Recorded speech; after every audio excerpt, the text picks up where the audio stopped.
And that microphone is on. Welcome everyone. Happy Saturday. It is March the 4th of 2023. And glad to have you all here. And I see I've already stumped you as to those wonderful pictures. And I'm very happy about that. And old Nick, no, that's not your feet. Anyway, what thanks, Doc, a man among us. What amongst men? Okay, there we go. It is a little bit of fun. Anyway, it's all in fun. That's the whole idea behind doing this, and not only is it fun, but in a way it's educational too. So you guys will learn things, I will learn things, and everybody will learn things. So it's cool. Anyway, welcome to all of you. Oh dear, I forgot who the first person in today was. Oh no, I didn't forget. I'm kidding. I'm just joking. Sophie, here's your cookies. And there we go. Sophie gets the cookies today. She was first, and I don't know how she got in, but she was first. And thank you for the welcomes. And I hear you from Sue, and thanks. And I hear you, DrFox2000, from Sharon Stewart. Dr. Fox, it's your fault. I understand the plates and volcanoes. I'm sorry, Piggy. I will try to confuse you some more.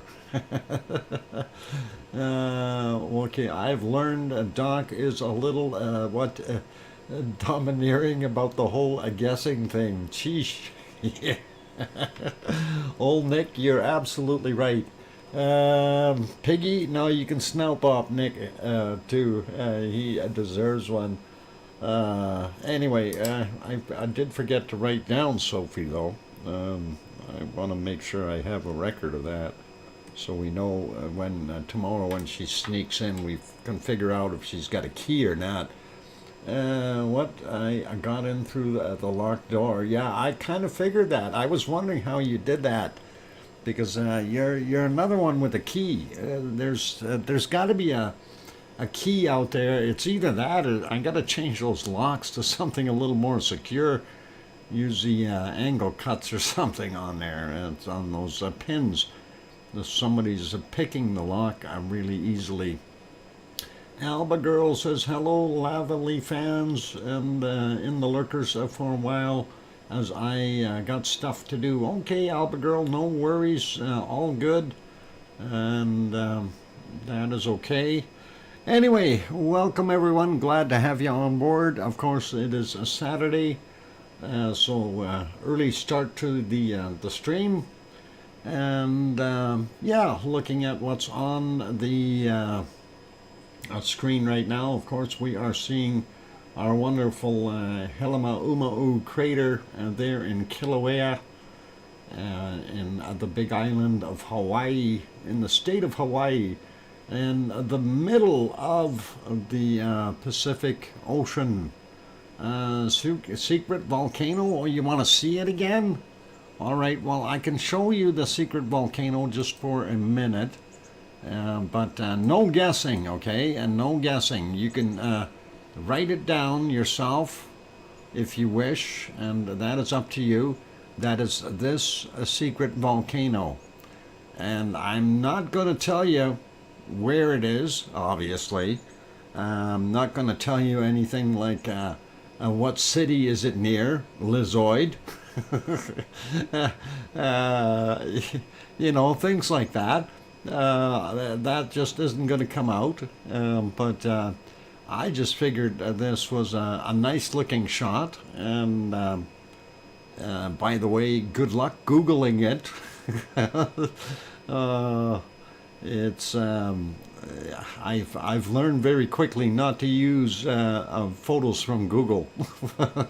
So I have a different source that I use, and I'm not going to reveal that because you guys will figure that one out. Yeah, Piggy got a new canary yesterday, and that is awesome. This is the foot of the volcano. No, this isn't the foot of the volcano. This is the top of the volcano that we're looking at.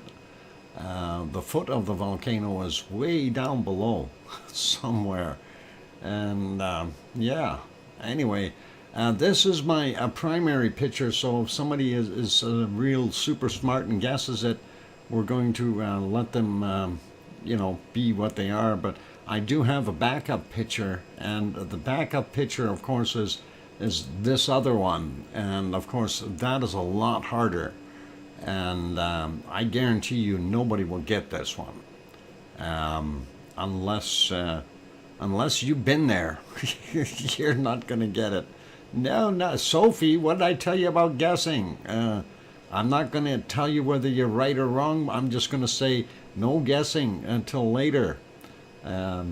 Although I want to tell you you're wrong, but I'm not going to say that. Okay? Anyway, this is the important one. That is the first one. That's the one I used as my thumbnail. So we'll see what we come up with when it comes time. And we'll do that after bacon seeds. And we've got some very nice bacon seeds from Piggy today. So she has sent us some really awesome ones.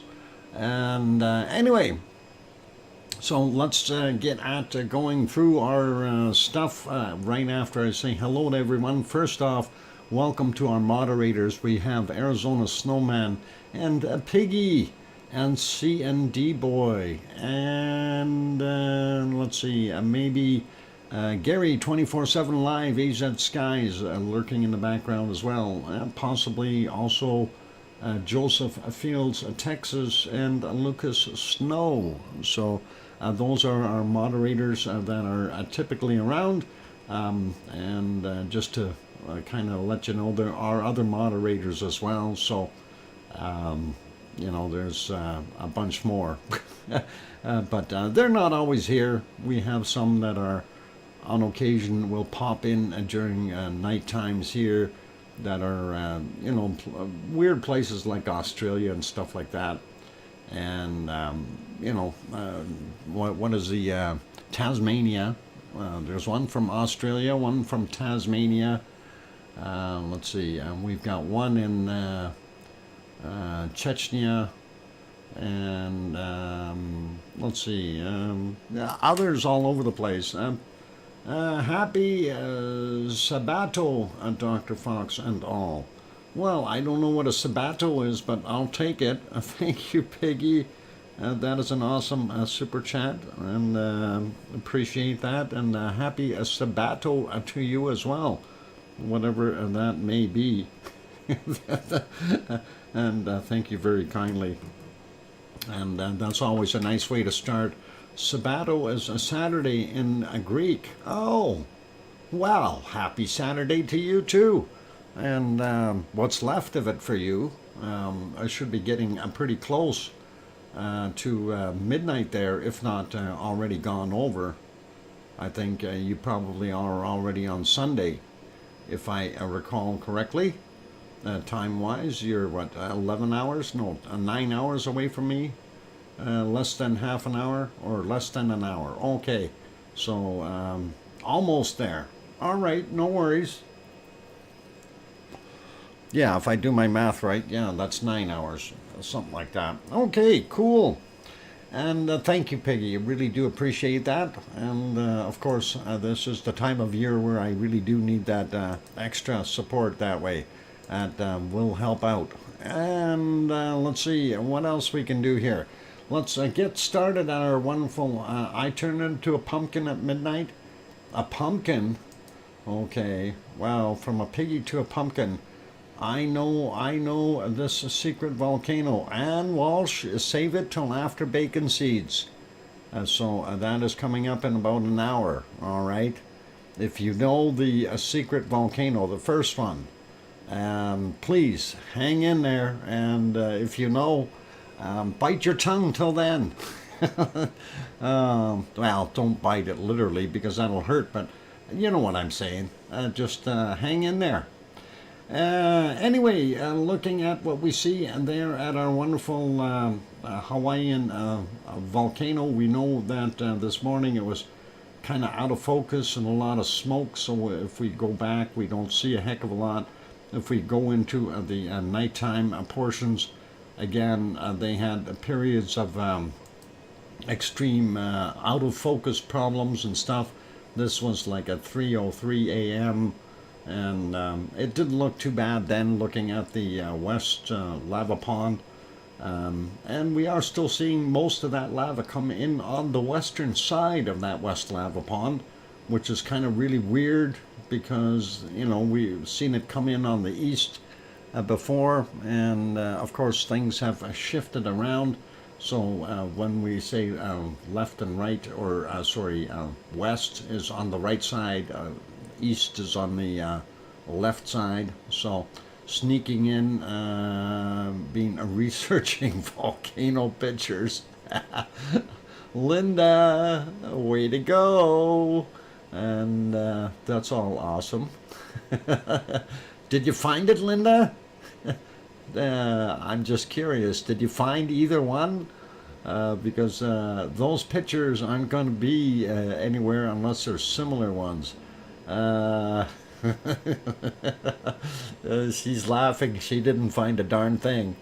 Maybe. Okay, well, we'll see. We'll see.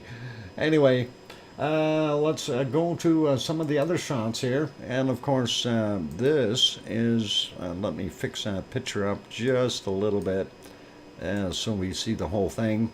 And of course, hey, there's our navigator. He's right here. You can see him, our navigator. And nice to be able to see it, and nice to see that it is sunshine there in Hawaii. And all cool, so pretty good. Anyway, we should say hi to everyone in the chat first. And I thought we'd get going on this, but nice to be able to see some sunshine there in Hawaii once again. The rainy season might be over. We'll start out by saying hi to Sue Hayes, and then that Frosty username guy who we haven't seen forever. Welcome back. And King Colin Deadman, and Hermione, and Fluffy, and Sophie who got the cookies, and Linda Schoof, and EC is in the house. Welcome. Kevin Haynes also here. And Sharon Stewart, of course, who can hear me. I can hear you too. And let's see who else we got. Ann Walsh also hasn't been in for a while and has returned, and welcome. Who also thinks she knows what the secret volcano is. Okay, I kindly assorted my avatar out today for me. Bless him. All right. Yeah, we tried to fix it up. Still a little too much blue in that right or left ear. Well, no, hang on, right ear, left side. I tried to fix that, Piggy, but the problem is too much fuzzy hair on there, and that dark blue background that you had in there didn't help. So yeah, for those who are looking at that, I did recolor that white in the background so we could see that wonderful thistle a little bit better, except for the ear, which is the left side there, had way too much blue in there, and it's too hard for me to try to get in there. I have to use almost a single roll type of thing trying to fix it up. It didn't work out very well, and it's difficult to do. Anyway, we'll work on that. Piggy's going to try to get a single color in the background. That'll help me out a whole bunch if I have to redo it. Anyway, Brian is also here, Perfectability 999. Good to have you on board. We got Sophie already, got Brian. All right, scrolling up, looking for more. Ken Wilson also in the house. Old Nick is here, welcome. We got King Colin already, still scrolling up. I'm looking for more wonderful, fun names. And let's see, Kevin Haynes is also in here. Good to see you. And still scrolling up, looking for more. Adele51 in the house. Alba Girl is also here, but got stuff to do in the background. Okay, in lurkers mode. And I'm doing housework in the lurkers lounge. All right. Carl Fowler also here. Welcome. Good to have you back. Sandra Rockland also here. And let's see, who else we got on board? We got Adele, Old Nick, we got Robert and Chandel also in the house. And Piggy renewed her membership for the 13th months. That is awesome, Piggy. Thank you very kindly for that. And thank you for that £2 super chat. It really does help out. And still scrolling up, looking for more. Layla. Layla is back in. Good to have you on board. And Jane Mary also here. Good to see you again. And let's see, who else we got? Did I miss? No, I got Old Nick already. Old Nick's got a feet problem or foot problem. We'll leave that alone. That could be a bad thing. Tetra is in the house. I've been playing a lot of Minecraft lately. I haven't done too much of that. I'm too busy with the volcano stuff for some reason. I have no idea why. I should just leave that be. Let's see, Wormhand also here, and Sixth Sense Amelia. Kia ora, Amelia. Glad to have you on board. And still scrolling up, we got Sandra Rockland already, and I'm up as far as I can go up on the top. And of course, I see that question from Lizoid. Dr. Fox, what city is that? He was trying to trick me into giving him the city name of that volcano picture. So he didn't get it out of me, though.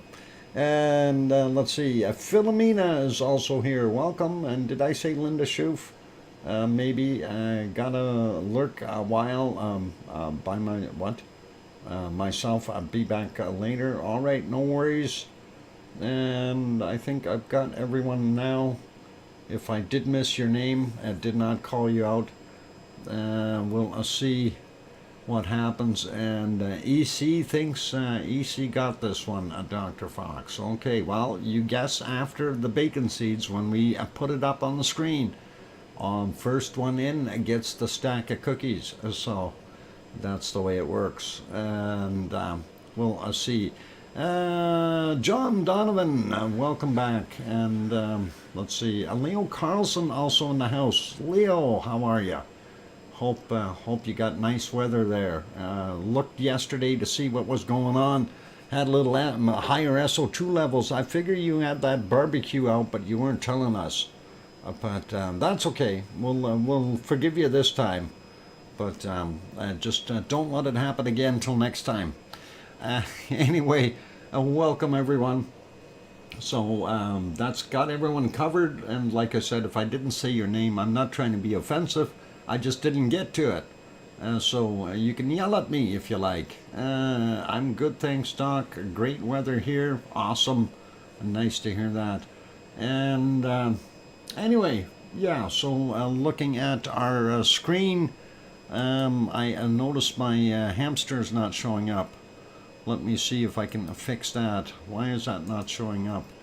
Oh, it's there now. All right, and that'll work. I had to fix that. So there's our navigator over here. And he's, you can see his tail, and he's kind of just scrunched over there. We know his nose broke off, but he's there. But no activity from that vent. We do still see some gaseous material coming up from over here somewhere. And that is always interesting. And that central pond, or if you want to call it that, that was right in here. Definitely nothing left of it. It's cooled right down. We do still see a steam coming off the sides. Very interesting to see that. Going to this shot, that steam is just beside that camera. Actually, we can probably refresh this shot. There you can see the extra plumage coming up there. as far as the steam. I'm going to redo this. We'll see if that gets any better or worse. Oh, it got better. Nice. We don't see anything else out there, but off in the distance there you can see Pig Island, and of course behind that is where our West Lava Pond is. We are over here on the east side, and that over there is on the west side, so that is pretty cool. Maybe I'll fire up on the BBQ later. All right, Leo, that is awesome. That would be really good. But you know, I had an offer from Tom. He said he'd be happy to email me a nice a dinner plate from his shindig that he's got happening there tonight. And of course, my response to those email things is the emails just don't taste as good as the real thing. I can tell you that. It really is true. I'm living the dream. Oh, good, Frosty. That is living the dream, being out in the real world at higher temperatures and not melting. I guess that's the dream, eh? Anyway, maybe you're made out of styrofoam. Not really, Frosty. I wish it's snowing still. Well, if you want snow, there's still a bunch on the ground here. And it actually snowed a little bit this morning, so still flaking on occasion. Let's get to our next photo. And of course, this is the overview of the pond. I tried to get the sunrise there, but I had to reboot my computer this morning. It started sounding funny, and I figured I'd better do that, and so I did. And of course that caused me to lose those photos. I should have taken a screenshot, but it is what it is. You can barely see the lava pond in there. Let's actually redo that picture with the current one, see if it's any better. A little bit. We got some cloud shadows in there, but that's okay. You can see the southeast lava pond area that is dried up and cooled off. And of course it looks like our old western primary vent is smoking again, and the Hornito beside it. So going to be interesting to see what happens. We know that, you know, our lava migrated from where the Lavigator is over to the central area, then underneath this corner here of the lava pond, and then it seems to be underneath here on the move from the west southwest north no hang on east northeast corner to the southwest corner. There we go. That got my directions right, so it kind of moved across, and I'm wondering if it's going to move back into here. So if it does, it'll be interesting to see if we see a reopening of the lava tube flowing and that kind of thing. Time will tell, right?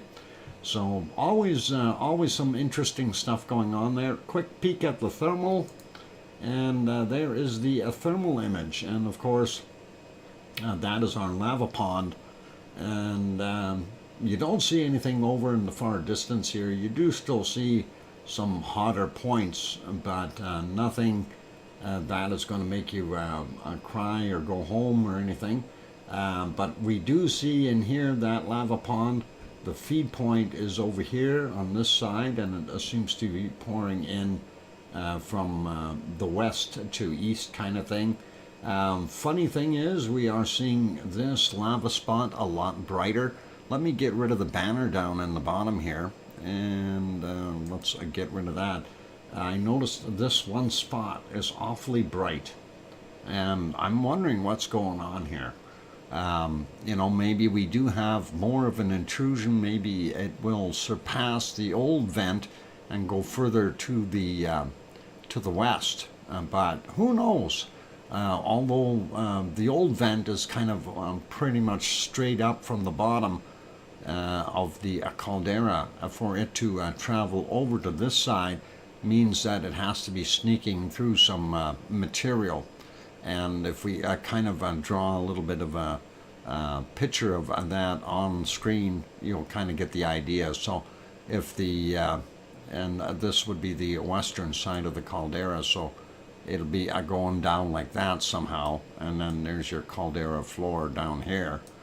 So if the lava coming up, the old west vent would have been, let me see if I can get a different color here. Let's try orangey just for that purpose, and that'll, oh, I cleared it. Darn it, I wasn't supposed to clear that. Let's try that again. We'll do that in, okay, we'll try the red for our outside. So that's kind of the caldera, and then the original vent was down here in the corner, right? And if we go to the yellowish color, and grab that real quick, and click OK, so we know it was coming up here somewhere, and then this is where the west vent, the primary vent was, and it was coming out of there and then going into the lava tube and into the lava pond. And we are seeing glow points over here, so what I'm surmising is that maybe what we've got here is somewhere along the way we have a parasitic vent, if you will, trying to push up rather than go into there. And right now I'm wondering if this is even where this is flowing from, if this hasn't flowed over here somewhere and is now changing direction again. So we may have a new one coming up and underneath here somewhere. So big question mark, right? So that's what we got to consider.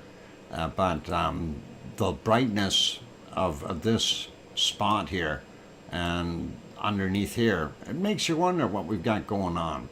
And all cool. So yeah, always cool. And we like that. There we go. Okay, so glasses, and we need to put a nose on that guy. Okay, and never mind. Funny stuff. Okay, let's carry on. Licks the fresh crayons. Ooh, many flavors. Yeah. Some glasses to go with. Okay, we're good now. Absolutely. And Billy Bob Joe, if the parsley farmer used what is sued, can he garnish? They can garnish his wages. Oh, Billy Bob Joe, that is hilarious. If the parsley farmer is sued, they can garnish his wages. Oh boy, that sounds like a dad joke if I ever heard one. And welcome. Way to go, Billy Bob Joe. Let's put this back on here, and yeah, at 3:21 we did see the lava get fairly bright. I don't know if it flowed out, and that of course is the west side as mentioned, and we did see a little bit of extra flow there, and I don't know if we had any flipping going on after that. We'll just double check here. If I go ahead by 10 seconds at a time, that might expedite the process. But it did look kind of neat. And before, though, it seemed to be coming up in this area here, right? And now it's moved over a bit more. So I'm kind of wondering what we've got going on. Is this going to end up going over to this area over here later? We'll keep an eye on it. So yeah, and that was definitely pouring in there. I gotta fix that screen, by the way. That is too small. There we go. So yeah, we may see it migrate to this side. Very cool. Anyway, let's leave Hawaii. Let's go over to Iceland and see what we've got cooking there. Whoop, I clicked on the wrong thing. I want to go to Iceland and pick Iceland. There we go. I found Iceland. That is in the other ocean. It's always trouble when you got to jump across the planet like that. The teleporter doesn't always work very well. There we go. That's in Iceland. Taking a look at the capital city of Iceland, Reykjavik.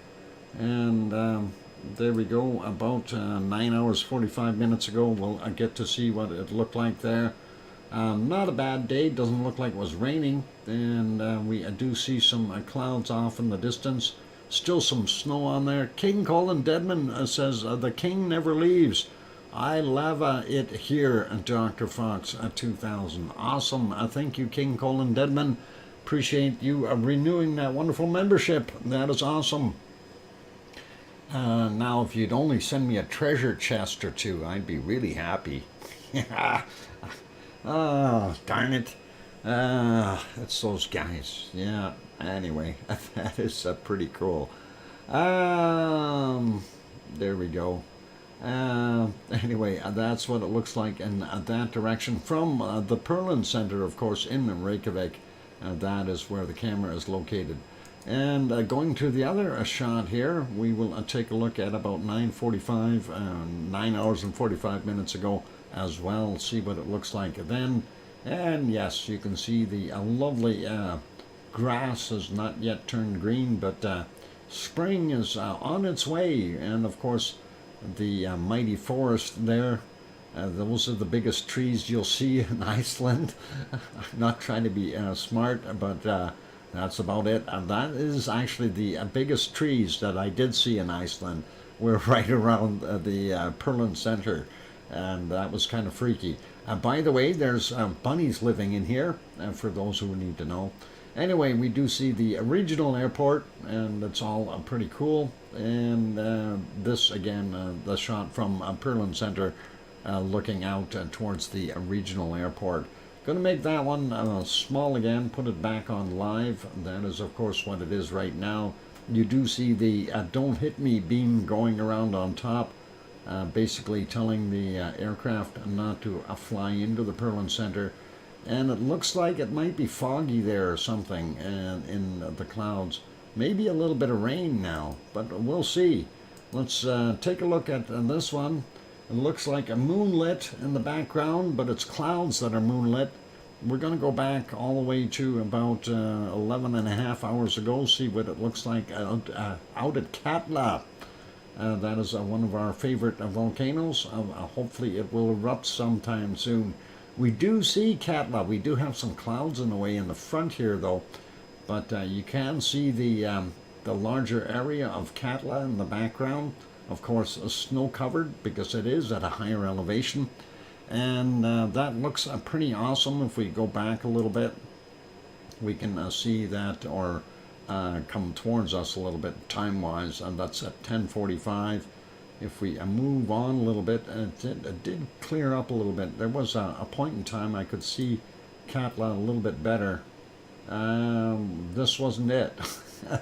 Let's see if we can find it, and it might be in here somewhere. Am I close? Well, almost. We can see there's still clouds in the way, unfortunately. And the days are definitely getting longer. Oh, there it is. There's a Katla, and you can see it. A big snow mound.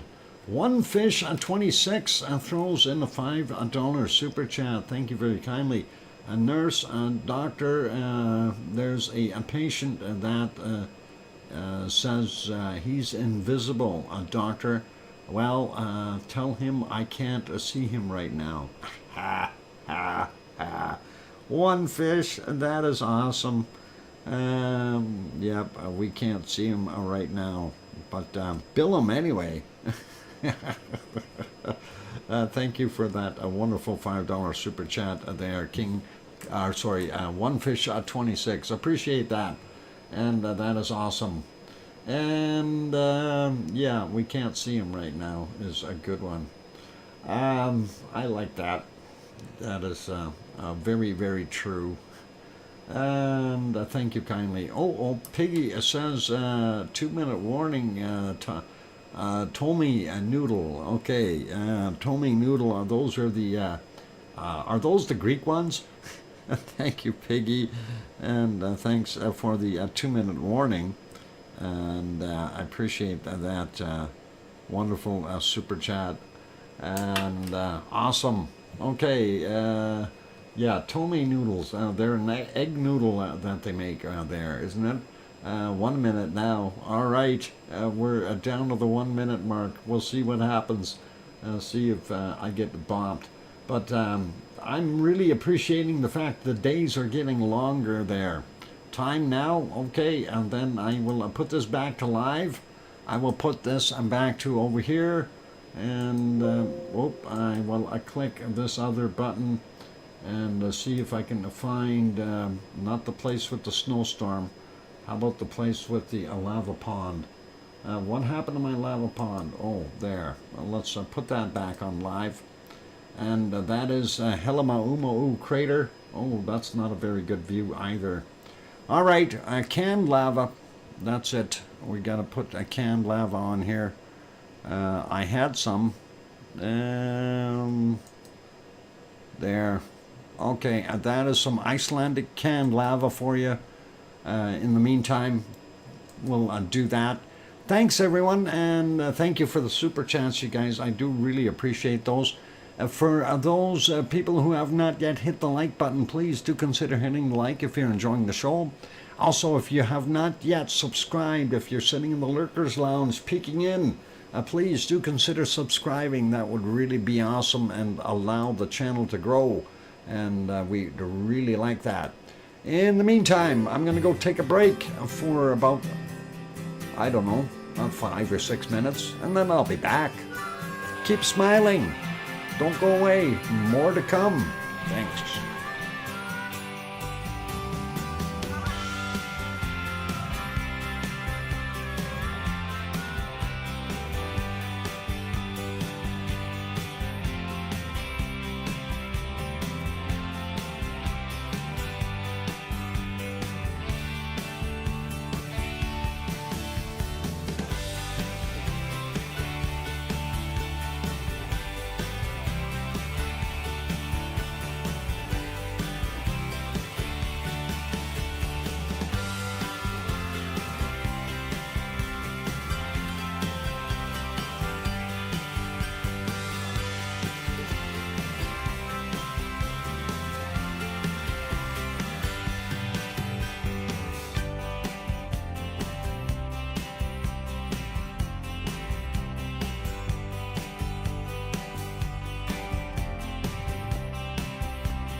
microphone is back on. Welcome back, everyone. Glad to have you all on board. I'm reading some of that humor in here, and I have to get in on the humor before I say thank you for the welcome backs from Sue and, oh, hang on here, Sue and Philomena and Jane and Kevin and Leo.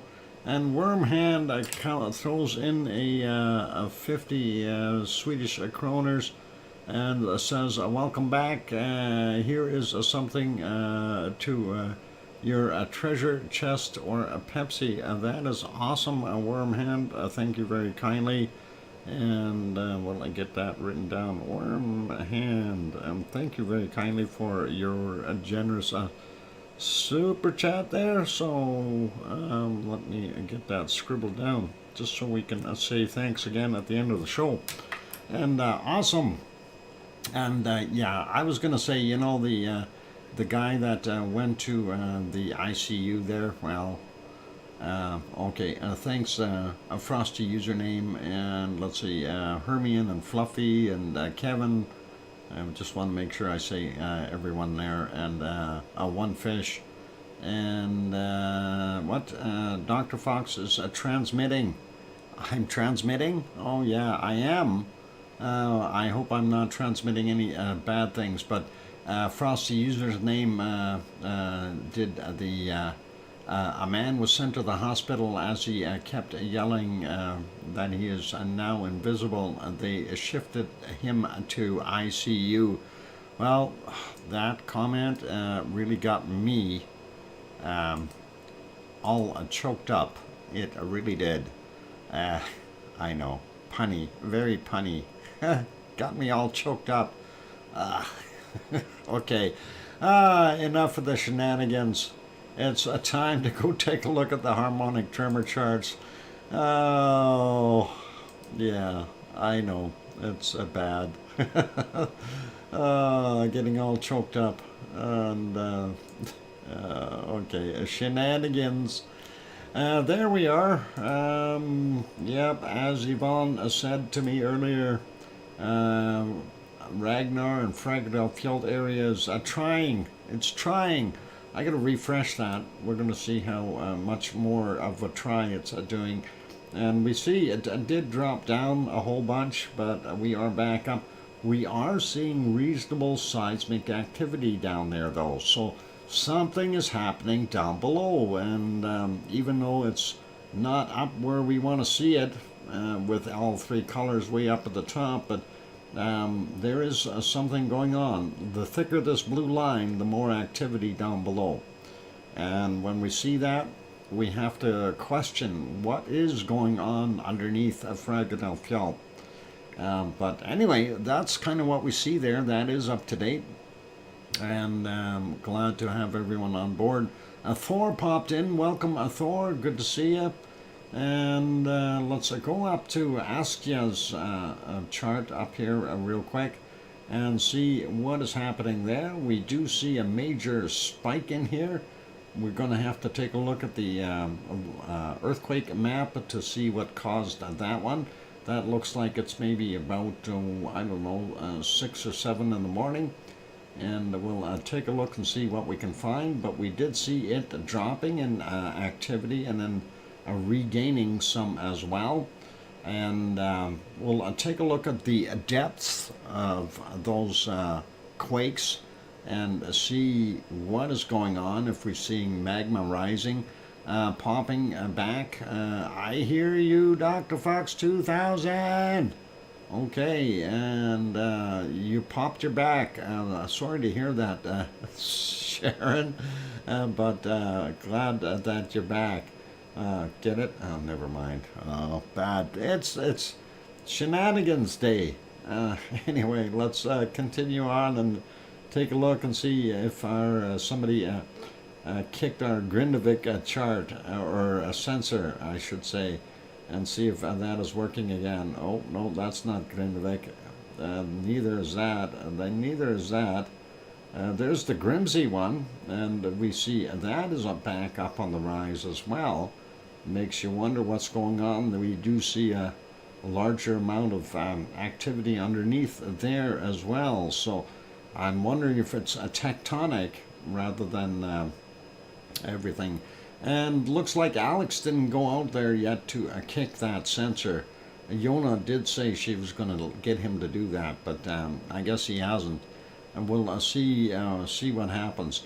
Anyway, let's take a look at the Krusevik one as well.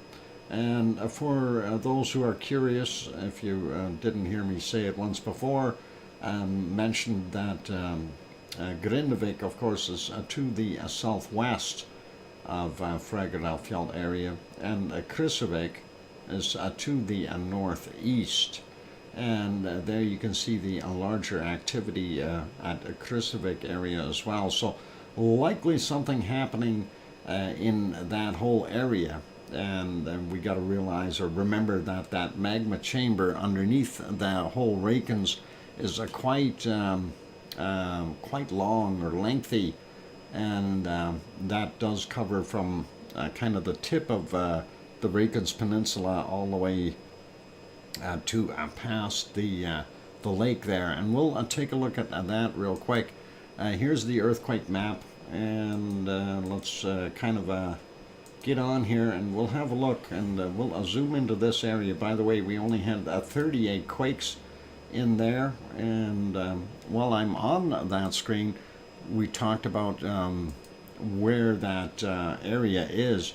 So basically I need to be on this map here. Okay, so it's roughly something like this as far as the size of that magma chamber underneath there, and that could, you know, anywhere along there we could have activity, right?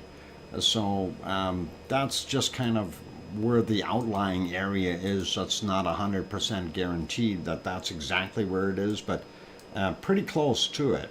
So anyway, looking at what we see at the end of the peninsula, of course, there's a Keflavik Airport, Keflavik, Reykjanesbær, Yardvik, and then you can see Grindavik down here. And of course, we see the Blue Lagoon area there in the power plant, just to give you the lay of the land a little bit. Anyway, out here in the water, we do have a couple quakes. 8:36 a.m. we had a 1.75, 10 kilometers down, and also a magnitude of 1.63, also 10 kilometers down from 8:37, so very close in time. Didn't see anything else there. Of course, this is the outline to our Fagradalfjall area, right in here, this line. And of course, there is a quake, and that is very nice to see at 37 minutes of after midnight. And that one, unfortunately, is very deep.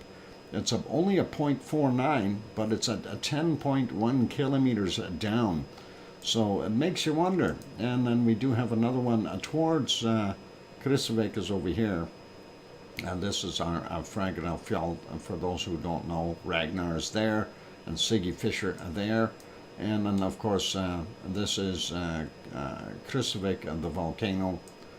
But this is kind of right in, I'd say almost in between the two systems. Anyway, 39 minutes after midnight, 0.2. And that one was a surface quake. And that is sitting in a valley area. So I kind of wonder what is going on there. That is not up on a high spot. And kind of makes a guy wonder what we got there. Anyway, towards the lake, we do see a 0.91, 8.6 kilometers down from 935. And let's see, please, what? I passed the lava cookie to Lucas. I snuck one. Lucas, welcome. Glad to have you on board. Anyway, we do have some other quakes here. 0.68, 3.3 kilometers down from a 1051. And then we've got a 1.29, 4 kilometers down from 1433. And going over a little bit further from a magnitude 1.74, 5 kilometers down, 2 a.m. For that guy.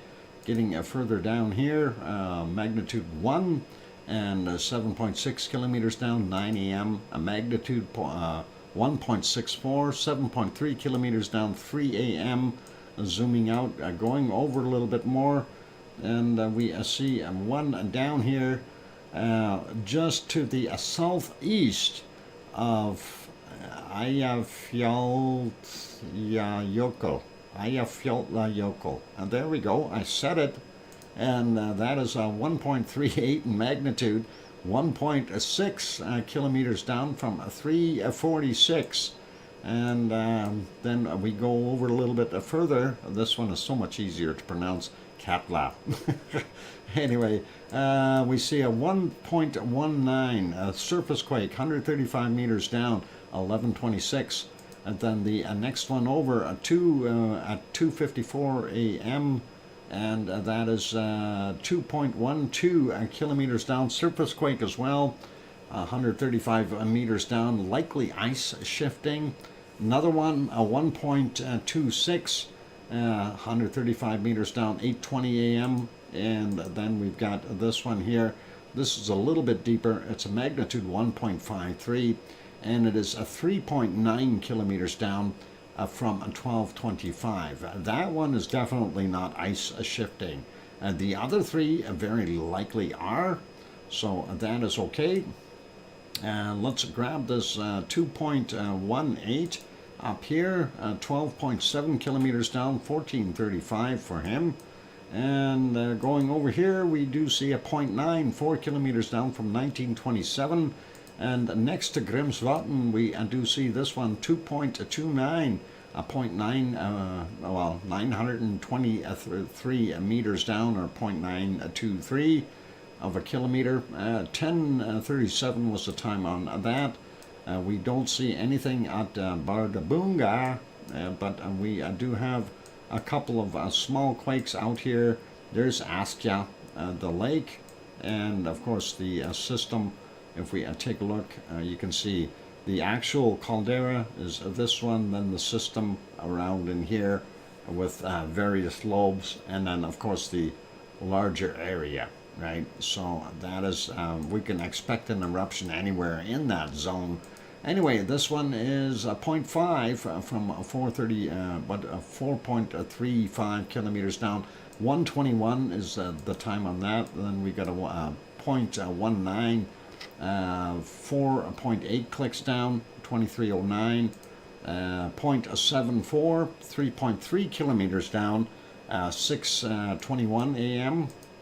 And this one is 3.6 kilometers down, 9.1 from 12:12. So 3 is a little bit shallower than the 5s that we see. So maybe we are seeing some magma rise. You don't know yet, and that's not a big swarm or anything, but could be a possibility underneath there. Anyway, we have this magnitude 0.477, 4.7 kilometers down, 2303 for that guy, and the 0.52, 5.2 kilometers down from 613. There we go. And get those words out right. And sliding over here to Herdebreit, we do see a few 0.35, 6.7 kilometers down from 1334. Then we've got a 0.75, 10.2 clicks down, 1242. Next one over a 1.1, 5.7 kilometers down from 1242. 0.76, 4.5 kilometers down from 613. There we go. A 0, 3.2 kilometers down from 1814. And a 0.2, very small again, 11.8 kilometers down from 1329. 45-minute warning? 45? You mean 5-minute warning? Okay. Okay, Piggy, I'll take that as a 45-minute warning. 12:35, we had a magnitude 0.42, 4.9 kilometers down. And see, I do read that stuff. Thank you, Piggy. I really do appreciate it. 1.1 in magnitude, 3.6 kilometers down. We'll finish Iceland, and then I'll have the break. 54-minute warning, yep. 2110, we had a 1.1 in magnitude, a 0.4 of a kilometer down, or 400 meters. And then we have a 1.57, 10 kilometers down, came in at 48 minutes after midnight.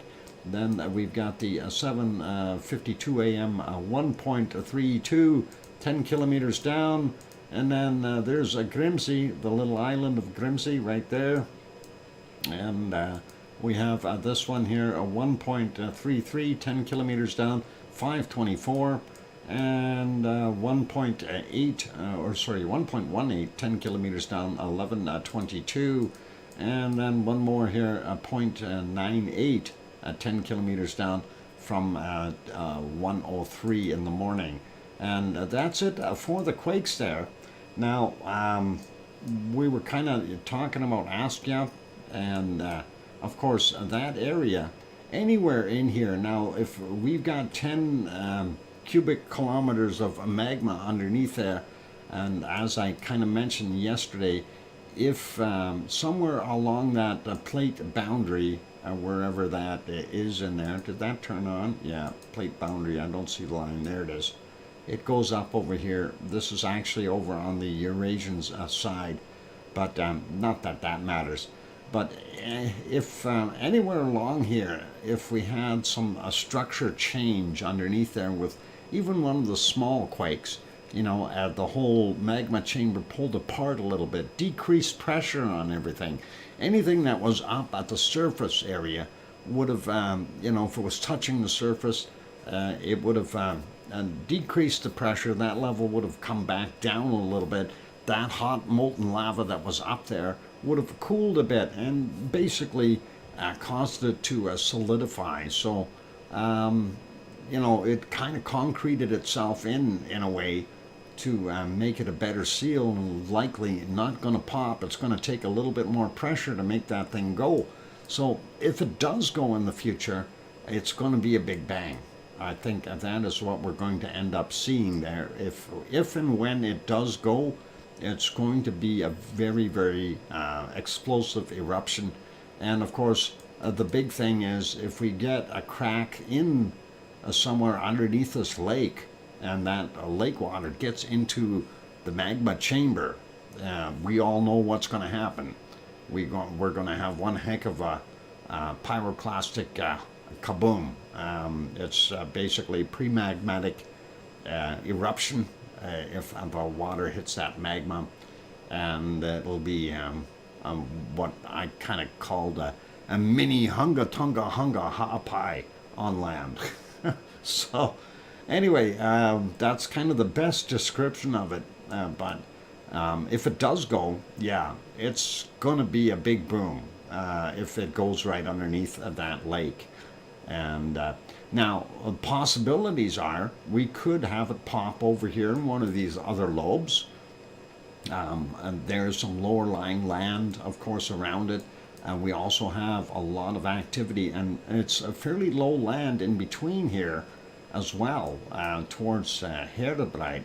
And this doesn't necessarily have to pop here. It could pop over here. And that would be a different style of eruption. We certainly wouldn't see a pre-magmatic explosive eruption, but we could see another type of fissure open up over here somewhere and pop that way. So those are all possibilities. And, you know, and again, we may not even see one. As I mentioned before, we've had this before. We had the ground uplift. We know we had a magmatic intrusion underneath the area.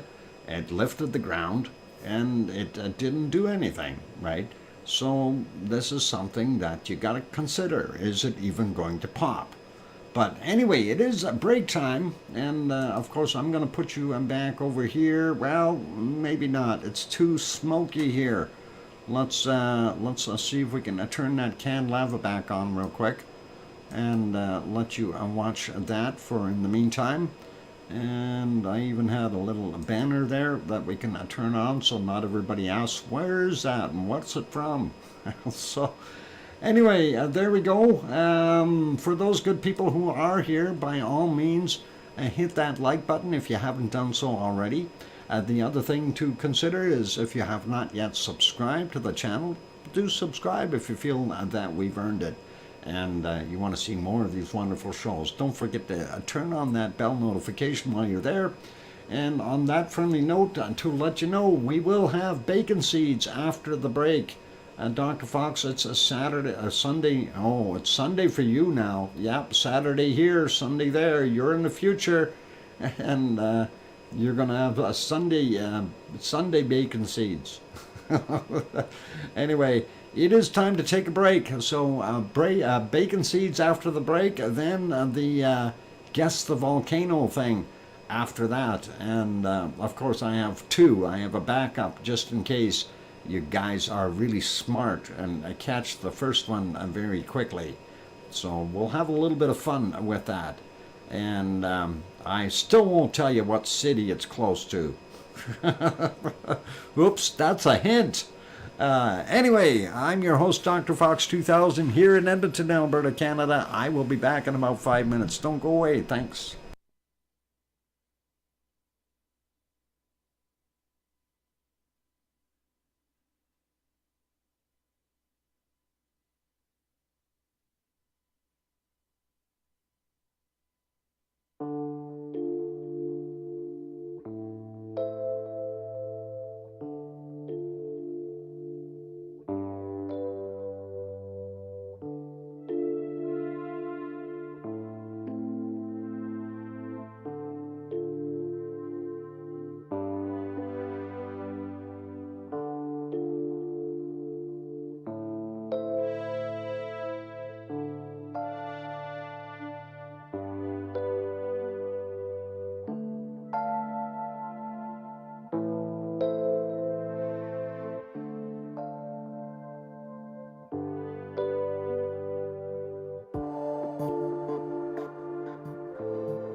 go. Microphone is back on. Welcome back, everyone. I'm glad to have you all on board. And Piggy saying, welcome back, DrFox2000. Hugs. And thanks, Piggy. And thank you, Sue and Sarah, waving at everyone from the doctor's office. And thanks, Worm Hand and Kevin. And let's see, not in Dr. Fox's office. Darn it. You're at the wrong place there, Sarah. Well, depends on what's wrong with you. I can't fix things.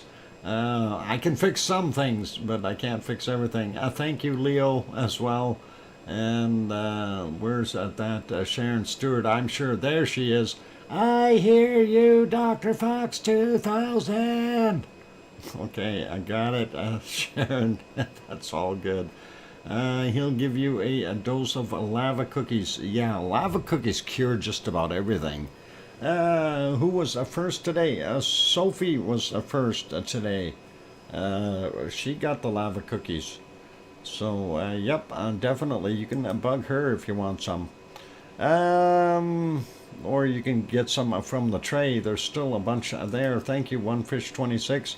Let's go over, take a look at the bacon seeds. This was the last one that Piggy sent us from yesterday. And, of course, she was been busy, and she sent us more. She's doing her thing on her computer again.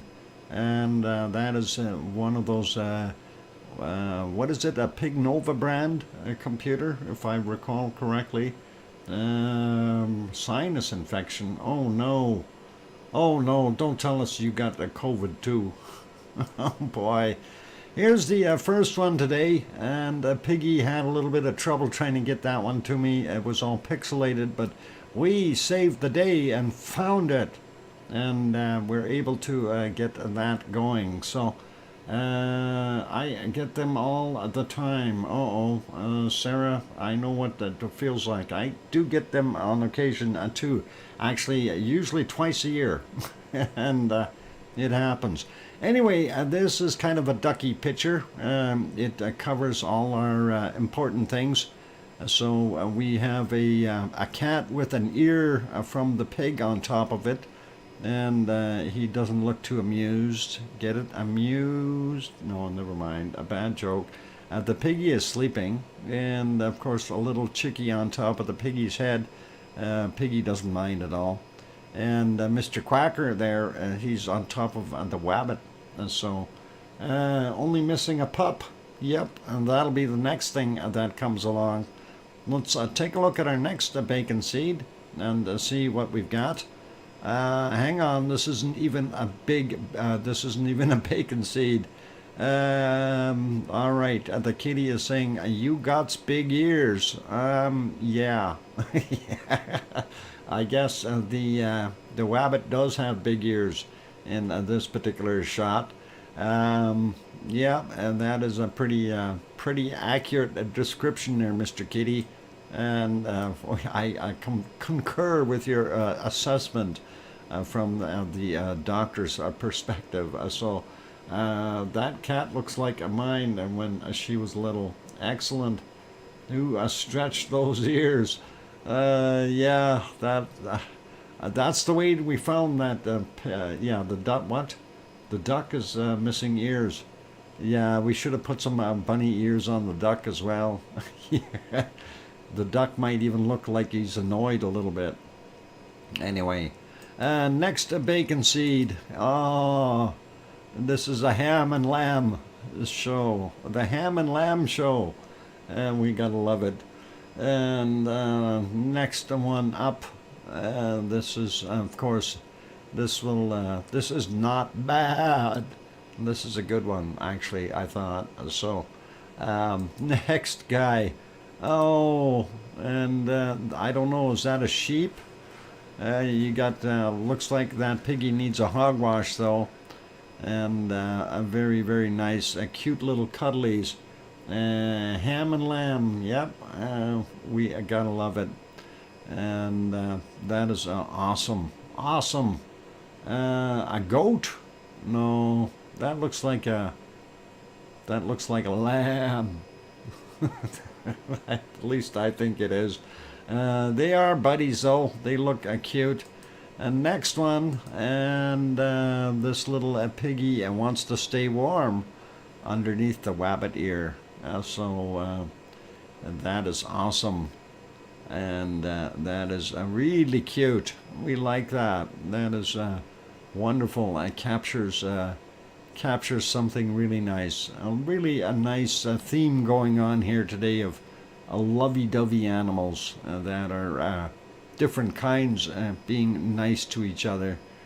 And now, speaking of hogwashes, this little skinny guy, and not only does he need a hogwash, but he needs to eat some more.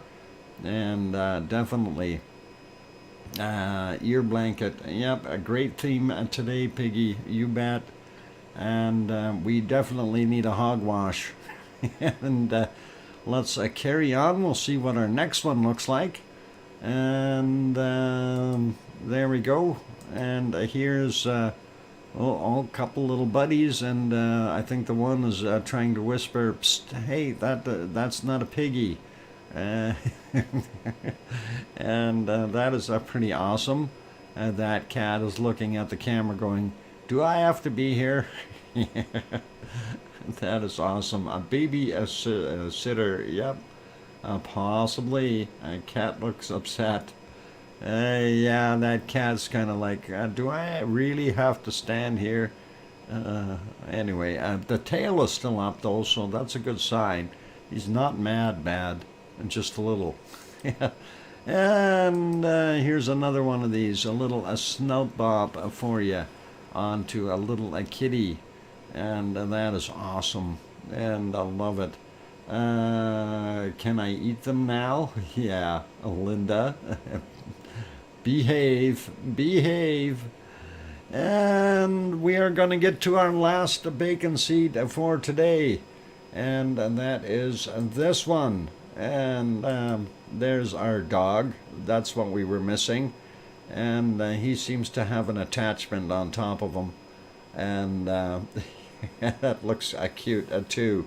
So very, very awesome. And thank you very kindly, Piggy, for your wonderful bacon seeds for today. They are absolutely gorgeous, and we love them. That is excellent. Really, really cool. It doesn't smell like bacon. No, certainly doesn't. Anyway, now comes the fun part. Let's go over to this scene for a second. That's where I've got the pictures stored.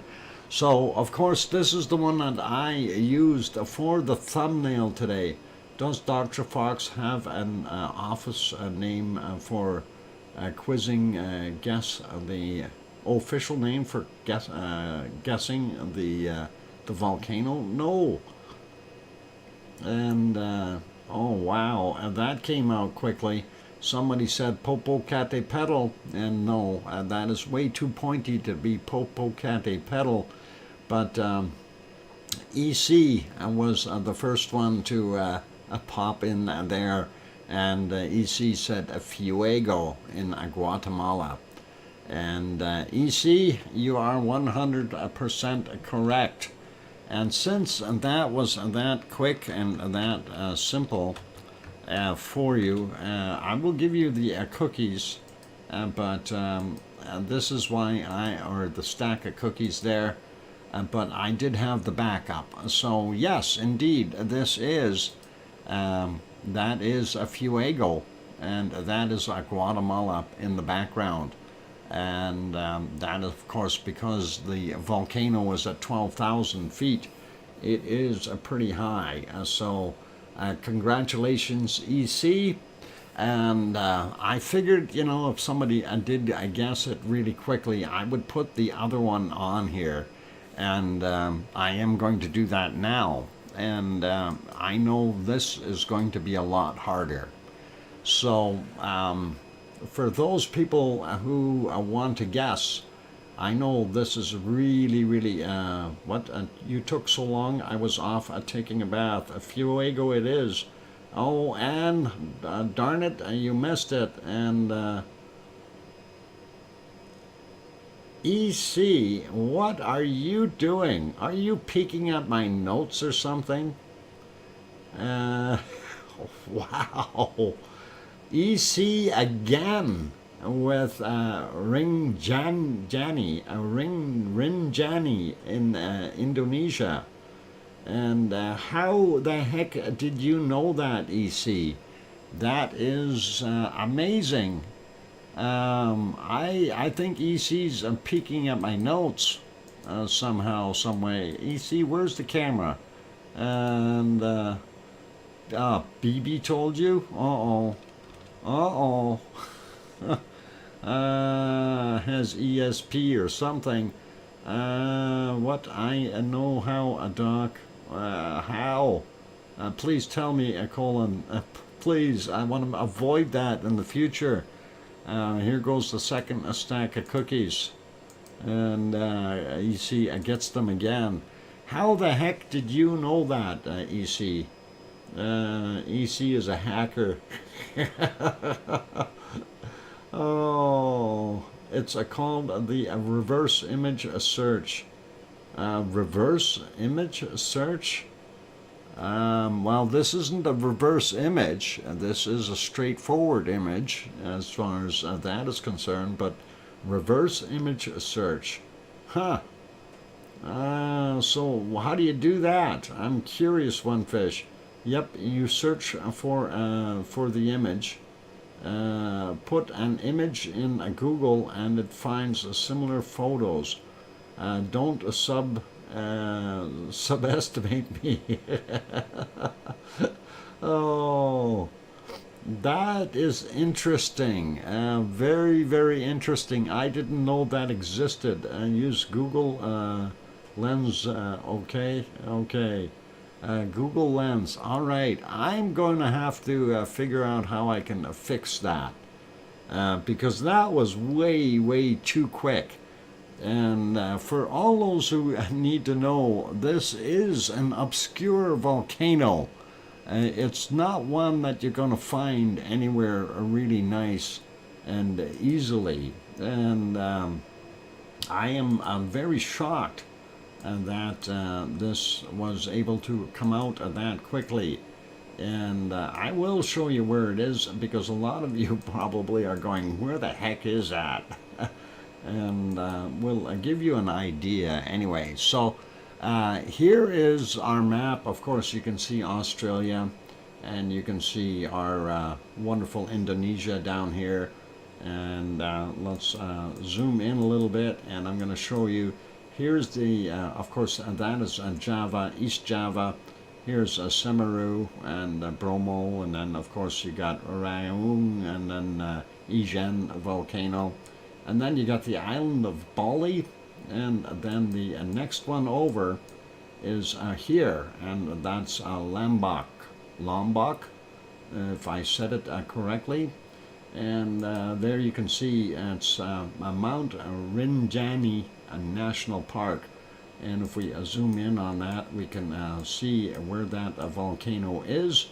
And that is what we are looking at. So that is the crater there that apparently came from. So there you got a little bit more of an idea where this guy is. And honestly, I didn't know where this was at first, but I'm surprised that you guys were able to get that EC. That is still blows me away that you were able to get that. Yep, just to point your phone camera at the object, and tells you what it is. That is interesting. Judy M says, hi everyone, tax season can only pop in once in a while. All right, Judy M, and stay warm there. Anyway, that is what we see. So that is the area that it's in, and just so everybody has an idea of where it is. There's Bali, of course, and East Java, and of course the Central Java, Merapi there, and Diang right there. So gives you a pretty good idea of where we were at, and that's this island right here. Pretty awesome, and we'll zoom that back out so we can look at that later. Anyway, I figured I will show you that. I'm surprised though that I wasn't aware of that program that is out there, so I am going to have to do something to figure out how not to do that, because you guys are cheating. Oh, guess that picture, and everybody's got things going on there. Grandma B is here, back for a few, waiting for the water to boil. Spaghetti with meat sauce, leftover meatloaf layered with spaghetti sauce, garlic cheese, and garlic bread. Sounds yummy, Grandma B. And that is actually spaghetti. Might be something I want to do tonight. So very, very interesting. I like that idea. And that's awesome. Okay, so Thor says off to bed, being a long day today, cleaning out the truck and a trailer. Okay, Thor, and all the best to you. Dr. Fox, next time you can describe a volcano and see if we can guess it. Well, it's hard to, JB, that's kind of hard. I mean, they're all kind of, yeah, it's got a cone, it's got lava. It's, I'm going to have to, I know what I'm going to do. And no special program here. Oh, okay. EC says no special program. That is interesting. EC, then how did you know? Did you actually Google it? That's what I was curious about. Or did you happen to see the video that came from? That video, by the way, was the 5 volcanoes that were erupted or whatever it was. I can't remember the title of it, but that was a screen grab out of that. Cheated, dang EC, LOL, yeah. I don't know how that works, but yeah, that is mean. We got to stop that from happening. Taking a picture of it and then getting Google to search for it. Huh. I didn't know that you could do that, but I'm gonna have to figure it out. We'll see. We're gonna have to get a little bit more fox trickery than, after all. I was googling stuff too, old Nick. There you go. Well, apparently, old Nick, it translates to text also. Cool. Translates texts. Okay. Very good. All right. Well, old Nick, I guess we're in the same boat. We got to figure it out. Yeah, Fuego. Apparently somebody figured that out. I'm going to have to do something to stop that from happening. Maybe I put a big X through it or something, so when it tries to Google it, it's going to get stumped. We'll see what we can do to stop that from happening. I don't know what else a guy could do, but we'll see. Anyway, it is just about break time, so before we get to the break, we'll just have a quick peek at the Azores, since I don't think there's a lot happening there. We are on the island of São Jorge, or São Jorge, if you say it in Portuguese, and there's the little harbor, little town. If we go to the other site here, we can see there's some raindrops on the camera screen. I know earlier I was looking, the water was fairly heavy with the waves, and you've seen a lot of white water down here. Looks like it did calm down just a little bit, but let's take a quick peek, see if there's anything happening there. We'll get this one out of the way. And no new ones on the island of São Jorge. We do have the other areas though, Pico Island and Fial Island, and then of course over here Terceira and Santa Cruz over on that side, and Miguel down here. We're going to take a look at the other map real quick. I'm going to refresh that one, and we'll see if we can spot anything new, and let's see if that is up to date. We'll zoom that out. We do see one quake, and only one right now, unfortunately, and that is from 11 hours ago. That is a 2.0, 5 kilometers down.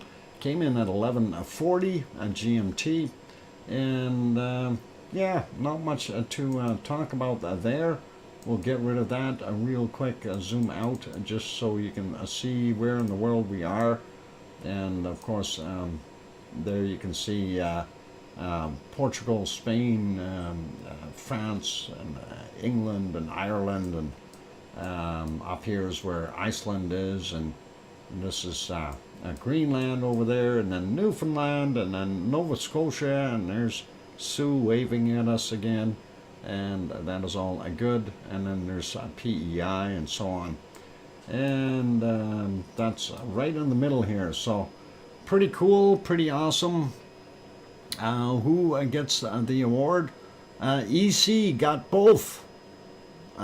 Sophie, EC got both, and I am surprised that EC is that smart, and EC says that EC did not use anything as far as software, so that is very interesting, and that makes EC smarter than Google. But yeah, I didn't know you could do that with Google. That kind of takes the fun out of it for me. I gotta figure out how to get around that.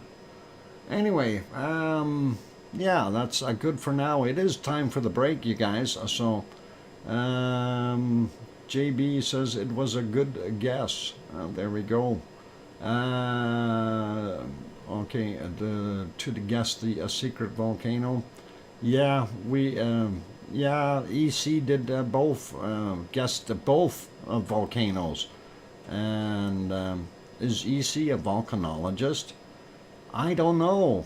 EC, are you a volcanologist? EC, tell us your real name. Yeah, it stands for extra cranium power or something. Anyway, let's go back over here, and that was the second picture, so I have no idea how EC came up with the answer for that, because most people would look at that and yeah, EC comes from the planet Vulcan. Oh boy, that is a punny. Anyway, let's throw some lavally stuff back on there and get rid of that. I'm gonna go take a break. Don't go away, you guys. We'll see who else can spoil my fun today. And we'll see what we can do. So there's got to be a way I can get around that without having people Googling. And maybe I have to take a different approach to this somehow. Maybe only show you a little tiny speck of the picture, a chunk of lava maybe, or something. How about that? Yeah, identify the lava. That'll be cool. It'll be harder. Anyway, I'm going to go for a break. For those good people who are here, please, if you have not yet hit that like button, that would be awesome. Also, if you could bump that, and also if you have not yet subscribed to the channel, please do consider subscribing if you feel we've earned it. Even though that there's people out there with software and smarter brains and stuff and cheating.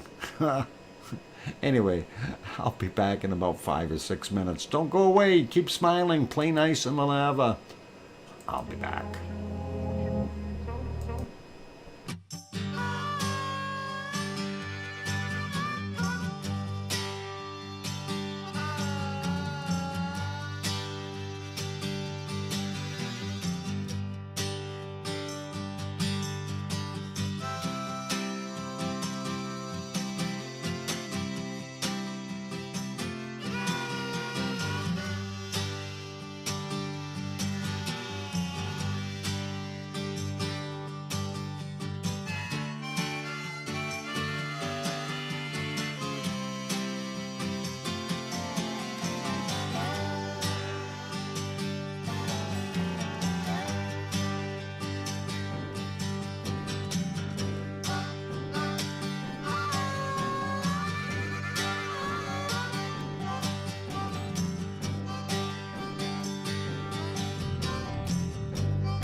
And there we go. I've got that microphone back on. Welcome back, everyone. I'm glad to have you all on board.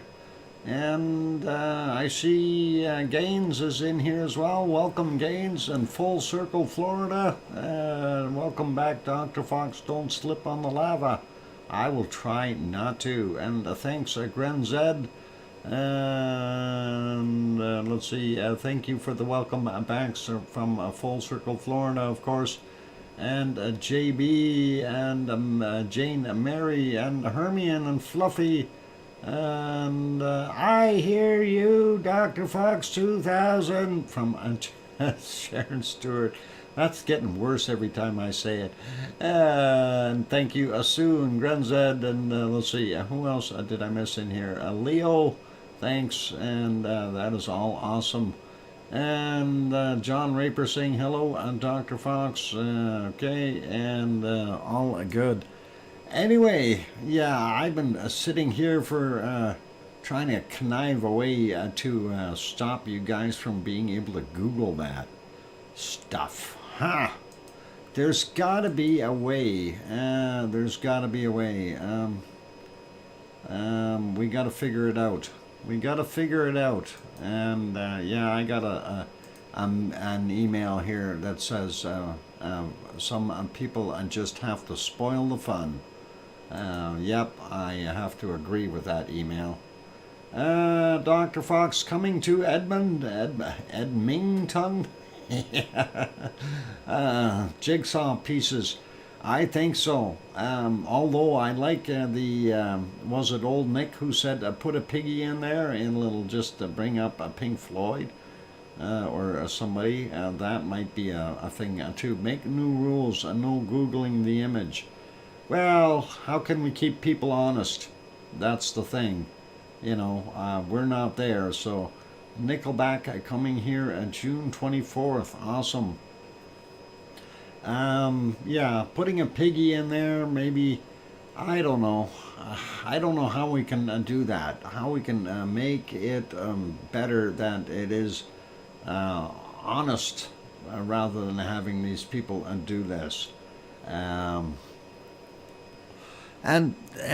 you know, like, I'm not trying to be a bad guy when I say, like, I mean, you use the resources that you got there, of course, and I wasn't even aware that you could do that, but I know about the translating words and stuff. I remember doing that myself when I was in Iceland, but who is EC? I haven't seen him before in a chat. I do believe EC is a girl.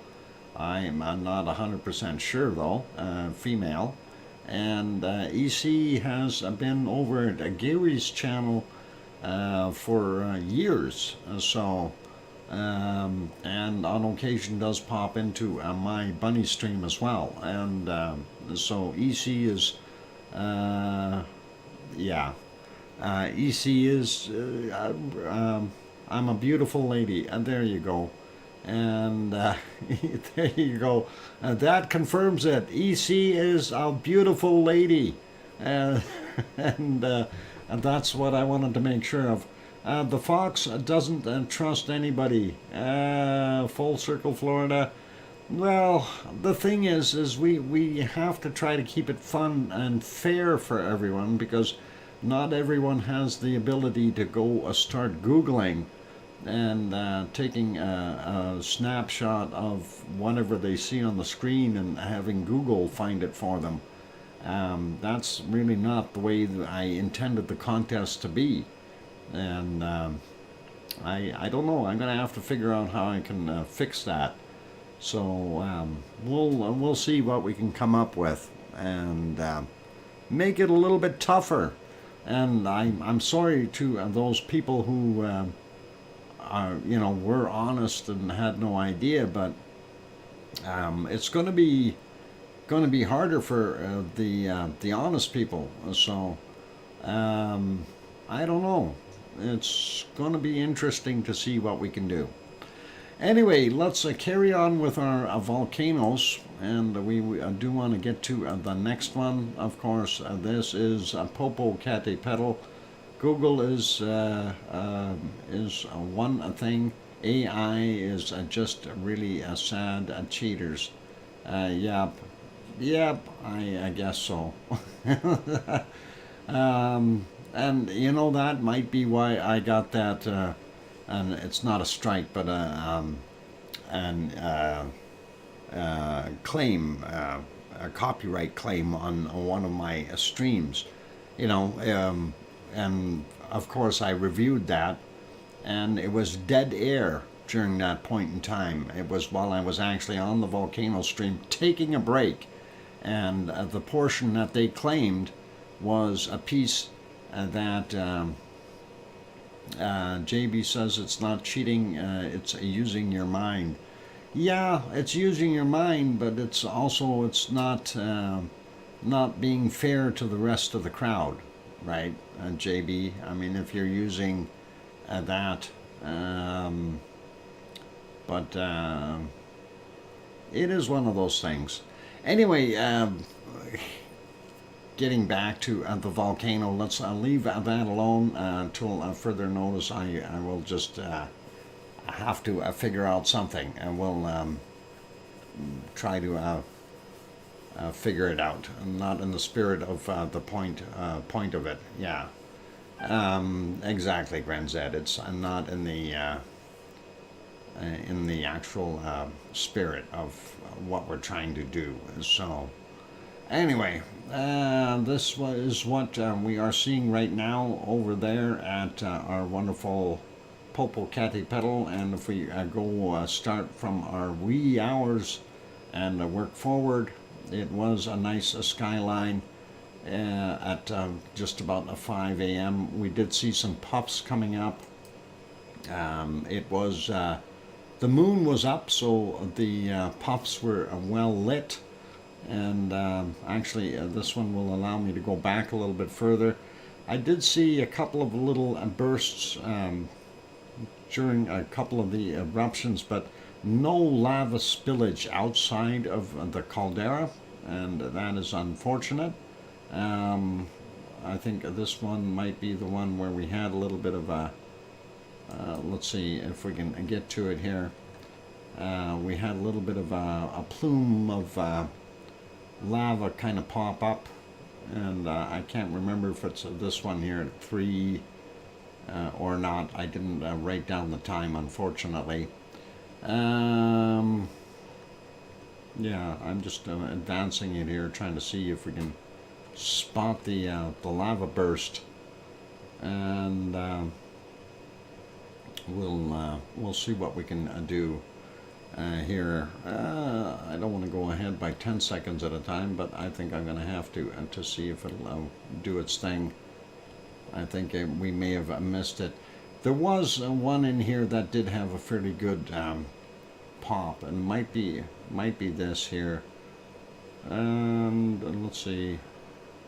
Yeah, it could be right around here somewhere, where we did see a little bit. 305 sounds familiar to me, but I don't see any lava popping up. Maybe it wasn't this one, but nonetheless, we did have some activity there at Fuego, or sorry, Popocatépetl. Maybe it was this guy, next one. They all look alike after a little while, and it's hard to tell which one actually had the lava pop out unless you write it down. So let's back that one up. It was just somewhere around the beginning of it, so it was already pluming up, and then all of a sudden we seen the lava. Maybe it wasn't this one. Let's carry on with this. So we did have intermittent puffing action continue all through the night and during the course of the day, of course, and that really doesn't surprise me. I'm still hoping that we're going to be able to see some good lava pour out of this Popocatépetl. That, of course, is 70 kilometers south of Mexico City. Full Circle, Florida. What are those lights on the right. The ones that were about here, is that what you're referring to, Full Circle, Florida? That were right in this area? That was just glare or reflections off of the moonlight. There's some glaciated rock up there that seems to glow or glisten in that area. So thank you for the 5-minute warning, Piggy. But yeah, right in here, there's a whole row of it, and I think what it is some lava that has really glassed over, and that is what we were seeing. And I know what you were referring to as soon as you mentioned it. What are those lights? And I had seen them before, and they are definitely there. If we go back a little bit, we don't see them there. Let's see if we can go a little bit further along. But it's right in here, this little ridge here, and maybe we can see them better if we go. Yeah, the further that moonlight hits it, the more we see it. There you can see them. So yeah, that's basically glass. That's reflecting, and that is from the lava, and that is pretty cool. So, which volcano was the thumbnail? That was a Fuego, but everybody seemed to have guessed it. I'm gonna have to cut it up into bits and pieces so people can't guess it anymore. I have no idea. But I don't want to make it too hard or difficult that nobody can guess things either, you know. I thought it was a pretty nice game, but I really was unaware that people were going to use, Google to try to search them out. I could understand taking a look at pictures, trying to match up pictures, but I wasn't aware that you could take the photo of it and then have Google find it for you. Which is kind of just, that kind of really took the fun out of it for me. So, I don't know. We'll see what happens. Anyway, puffs all throughout Fuegos a day. Fuego, of course, in Guatemala. And just so you know, the angle that the photo was taken on was from this side that way. And it was done with... Guatemala is off in this direction over here. It was done with a drone, just so you know. Anyway, we do see some interesting eruptions there. And let's see what else we got. Anyway, that is a kind of Fuego for today. The other one, of course, that we were looking at is this, and that is a Messiah. And of course, you can see with the sunlight shining down, you can almost see the base of the volcano crater itself, and that's what we've got. Piggy says, night, night, all, hugs and oinks to all. Good night, Piggy. You sleep well and take care of yourself. And be good. So would be a nice. And if you had a good rest, hopefully you'll get a good night. Anyway, yeah. Yeah. Yeah. Not overly happy about that Google stuff, but okay. It is what it is. We'll live with it, and I just have to figure out something else. And here I thought we had a decent little thing going. So, yeah, I'm somewhat disappointed. I really am. Anyway, let's see what else we can show you here just before the break. We'll show you an early morning shot of Pavlov at 8:30 this morning, and that was with the sun just rising. Yeah, well, I think it's too late for that, Juliet.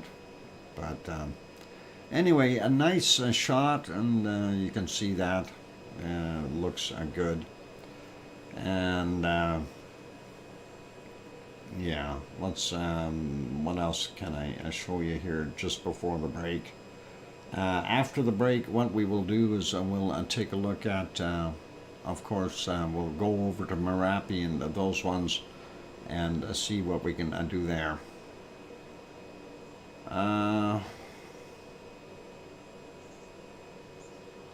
Yeah, Full Circle, Florida. Yeah, it's you know, I just thought it was something nice and something honest that we could do, um, and yeah, I mean, it's to me it's a disappointment. So you know, a lot of people enjoyed trying to guess what it is, but it is what it is. So anyway, we'll put you back here for now, and yeah, well, Grensit, I have no idea who is and who isn't, okay, and I can't really do that. So for the people that don't know me, okay, I was the first one subscribed. Okay, yeah, EC has been around for a while, so it is. Yeah, EC's been around a long time. Anyway, I'm going to go take a break, you guys, and after the break we'll go to Merapi, and then the other ones, Iceland beginning. Yep. And thank you, EC, for sticking around. I do appreciate that. Okay, gonna throw some music on. For those good people who have not yet hit that like button, please do consider doing that. Also, for those who have not yet subscribed, if you're sitting on the outside looking in, please consider subscribing. That would be awesome. And on that note, I am going to go take a break. I'll be back in about 5 or 6 minutes. Don't go away. Thanks, guys.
I've got the microphone back on. Welcome back, everyone. I'm your host, DrFox2000, here in Edmonton, Alberta, Canada, and you are watching a VolcanoX live stream.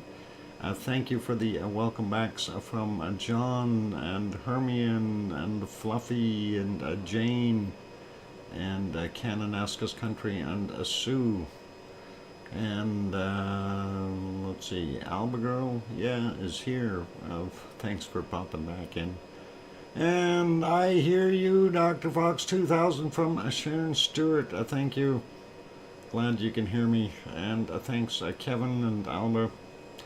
And let's carry on with our show and see what other volcanoes we can come up with here. This, of course, is Merapi, and Merapi is doing its thing. Low-key is a great doc. Well, let's we'll carry on with the show. Anyway, looking at what we've got there, kind of a neat cloud work around the volcano. Kind of weirdish looking, but that is kind of interesting. But again, we still have some severe weather in the area, and makes it hard to see pretty much anything coming out of that volcano. But let's give it a whirl here. A few things we did see this one where it was a bit lighter, and we seen the lights come up, and of course a little bit of a burst up in the clouds on top, and doing its thing. So watching for lava flowing down the hill. We do see some spots. Those were lava bombs, I guess, from what we've seen. Obviously something flew out of there, so pretty cool to see that. And if we move this forward, you do see some lava flow actually coming down the volcano. And it is what it is. It's coming down in chunks. Of course, that's got a fairly deep canyon kind of carved out there already, but you do see the occasional plume or a shot opening up in other spots. That's a good indicator that we've got some lava flying there. So that is kind of what's going on. So that one was not bad one. Then we seen it kind of glowing on the other side here, and I thought, well, maybe we got some lava going in the opposite direction as well. Maybe a little bit bigger burst from Merapi, and that is kind of what we're seeing there. Trying to just locate another burst here, but didn't see too much. Everything else seemed to be in cloud, unfortunately. And of course, with the moon overhead and the heavy clouds, it's hard to see anything going on there at that volcano. So that's kind of it. And I was looking also, going, okay, what the heck is this over here? But that is, I think, just a light. I have no idea. It was there earlier, and if we go back a little bit, I want to see if that is still there. If we go further over, and so that must be a light on somewhere there. I don't think that's a volcanic activity of any type. Yeah, the light is still there. So that's kind of it. We do see a little bit of a glow in there, but unfortunately we can't see anything happening. Someone's flashlight. Kevin Haynes throws in a gift, a membership. Thank you, Kevin. Really do appreciate that, Kevin Haynes, and that is awesome. And thank you for your support. And Alba Girl was lucky and got that one. So congratulations, Alba Girl. Thank you, Kevin Haynes. And I really appreciate it. There you go, Alba. You just got a 1 month free membership, and that is awesome. So very, very kind there, Kevin, and appreciate it. Anyway, you do see the lava come all the way down to the bottom here. So we know that glow that we had up top definitely did produce some lava flow, but not seeing a heck of a lot more because of the cloud factor involved there, unfortunately. So let's carry on though. Well, I'll leave that guy be. Going to put him back on live. This is what it looks like right now, and that is a lenticular cloud built up on top. So, and some really weirdish clouds built up over on the side here, and yeah, no, I don't think it's a mothership hiding in the cloud, but you never know. You never know. Anyway, let's pop over to our next volcano, and not very good visibility from there. That, of course, is Ruapehu in New Zealand, and they've got some storm stuff going through there and cloudy business, making it very, very difficult to see anything. If I don't think we can even see anything today. Even when we go back about 2.5 hours, we just see a portion of the volcano, but really nothing major. You can see a little bit through that hole there. Thank you, Kate. Really do appreciate that wonderful super chat, Kate. Just writing that down. Thanks for that awesome super chat, and excellent. Thank you. Appreciate it a whole bunch. So, all right. Thanks, Kate. We are seeing a zoomed in area of the sky. Yeah, zoomed in area. And that is from earlier. I was trying to find if there was any open spots at all, and you know, we really didn't see anything. And of course, when I say earlier, you know, this is what it was like, and you really aren't going to see a heck of a lot through that soup. And even during the night, it was rainy and stuff, and good portions of the day, or good portions of the night. So yeah, not much we can do with that. But let's leave it as that for right now for Ruapehu, and there in New Zealand, and very, very difficult to see because of the clouds. And we will move on to our next one. I'm going to refresh this and see what we've got on our chart. Whoop, I need to fix that up so we can see the whole chart. There we go. We did see a spike in here not too long ago, so that was from an earthquake and that they had in the area. We'll take a look at that and the earthquake map when we get to it. But since then, it's been pretty quiet, and not a heck of a lot of action happening there at Ruapehu. So safe to go sailing if you need, and that would be pretty awesome. Oh, I see what you were saying. Better. Yeah, I had it on the other one here, like that. Sorry, and that was my bad. The portion that we were looking at was this. I was looking at the other screen, so there we go. That's what we seen there. Alba Girl throws in the £5 of super chat. Thanks, Alba. That's awesome. Alba Girl, appreciate that. Thank you kindly. And I'll get that written down. Awesome. Thank you, Alba.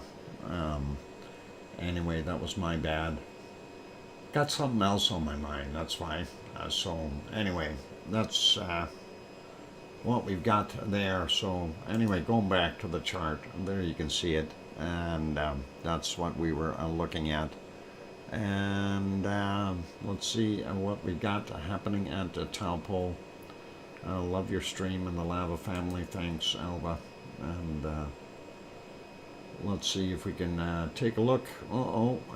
Everybody go to the flea market. Looks like we got two parasail boats out there today, and that is awesome. Two for the price of one, and off in the distance, and a big flea market going on. And of course, the caldera for the Taupo is the entirety of the lake. So that's what we're seeing, and of course, kind of a center is just out there beyond that spit or point, if you want to call it that, out in the middle of the lake, and hopefully this thing will never pop, because that will be one mean volcano, and we don't want to see that. So keeping our fingers crossed, everything stays quiet there, and does its thing. And yay, a flea market. I'd love to go to one of them, especially with some nice weather, you know. That would be awesome. And yeah, not like here where it's, you know, just below freezing and stuff, and you have to dress warm. It's a lot different when you can go out, just, you know, a t-shirt and a pair of jeans kind of thing, and go out and enjoy yourself. But it is what it is. Okay, let's leave this place be. I hope that they enjoy themselves there. And of course, this shot is courtesy of Suncourt Hotel and Conference Center there in Taupo. And they, of course, have a nice view of the lake, which is really awesome. And next up for bids is this one here, and I think our stream there has quit on us, and we are going to see if we can fix that though. And let's do a refresh on it. Oh, they are no longer on. That is stream not available. That is not good. So let's leave that be. So we're not going to see anything for Semaru right now. We will pop it over here to Japan for the time being. And what I'm going to do is I'll go read through our wonderful report for today that Sue has sent in to me here. So we'll give you the last night's or Friday night's volcanic activity, and then we'll give you the stuff for Saturday morning. And we've got 8 from last night, 8 from this morning. And we'll start out with Fuego, weak emissions to 15,000 feet or 4,600 meters reported at 1930 from Fuego in Guatemala. And then, of course, Popocatépetl, central Mexico, occasional emissions to 22,000 feet. And that is 6,700 meters. I came in at 2015. And we know there were multiple others since then as well. Sangay volcano in Ecuador, volcanic ash not detected, reported at 2030 last night. Sabancaya volcano, intermittent emissions to 24,000 feet or 7,300 meters at 2,100. And I kind of have to question about whether it was Sabancaya or something in the area that produced a whole bunch of SO2 over there. We'll take a look at the SO2 map when we get to it. Ibico up there in the Coral Islands, just south of the Kamchatka Peninsula. We had eruption to 10,000 feet or 3,000 meters, reported at 2,200.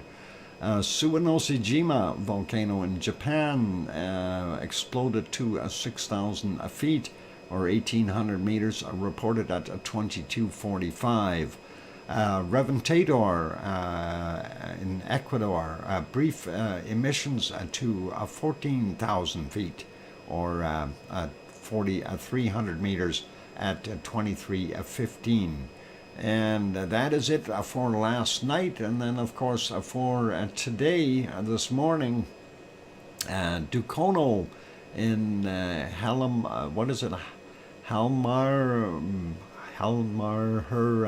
Halmahera, Indonesia, if I said it right. Minor continuous volcanic ash clearly observed to 7,000 feet, and that was at 2,100 meters.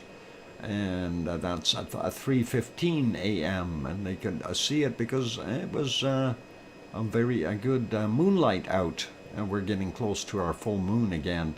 And we had also volcanic emissions partially obscured to 7,000 feet, 2,100 meters at 9:30 this morning. And then Shivelish, Kamchatka Peninsula, possible eruption observed to 13,000 feet, 4,000 meters. And that was at 4 a.m. And continuing volcanic ash emissions to 13,000 feet, 1,400 meters at 12:30. Then we also had Suwanosi-jima again exploded to 6,000 feet, 1,800 meters, reported to at 5:15 a.m. And then volcanic ash continuing to 7,000 meters or 2,100 or 7,000 feet, 2,100 meters, reported at 12 noon. And then we had Nevado del Ruiz in Colombia. New volcanic ash emissions to 22,000 feet, 6,700 meters, reported at 5:15. And then, let's see, Sabancaya in Peru, volcanic intermittent emissions to 24,000 feet, 7,300 meters, reported at 9 a.m. Popocatépetl, central Mexico, of course, new volcanic ash emissions, 20,000 feet, 6,100 meters, reported at 11:45. And then Sakurajima exploded at 7,000 feet or 2,100 meters, and reported at 13:15. I want to add that Sakurajima, and I noticed they had it on last night's list there at the 2,100, but there was another blast in there at, I do believe, around 1 a.m., where we've seen some very, very high emissions coming out of it, some huge ash plume. So it did it again. But anyway, the Sakurajima, 7,000 feet, 2,100 meters, 13:15 was the time on that. And then Fuego in Guatemala, 16,000 feet or 4,900 meters, reported at 15:30. And that is it for our wonderful report. Thank you very much, Sue, for giving us that. And that brings us to another break time. And of course, I'm going to, I think, leave it on here. It looks like actually we're pretty quiet there right now at our wonderful Sakurajima. It's not doing a heck of a lot. There is an ice cream boat in, and hopefully you can get some ice cream. It didn't all melt or anything.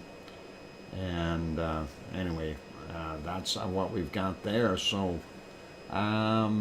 let's see what we can do here. So looking at that, I don't see anything wild going on.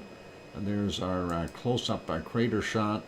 Looks like it's a little bit quieter than was yesterday or early this morning, and that will be okay.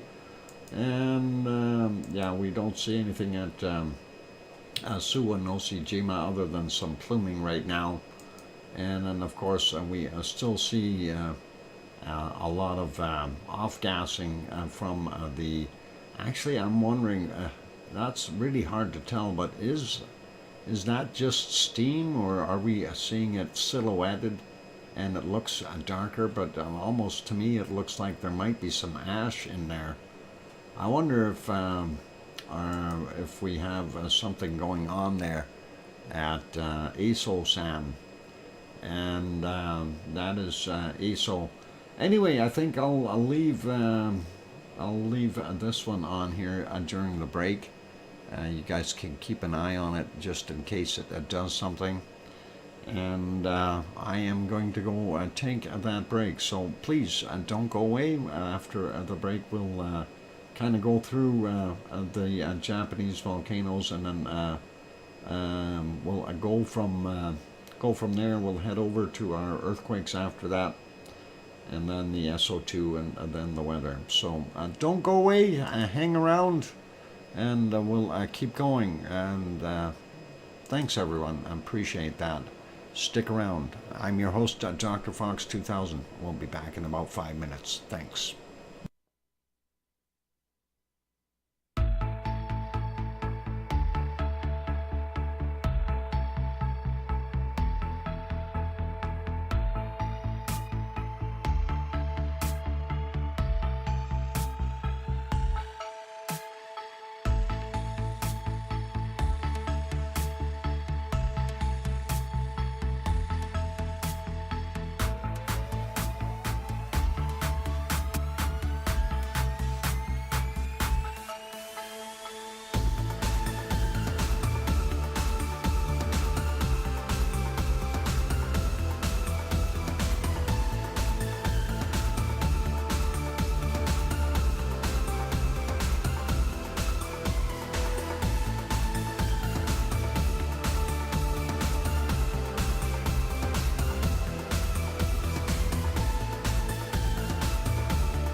And the microphone is back on. Welcome back, everyone. I'm your host, DrFox2000, and you're watching a VolcanoX live stream.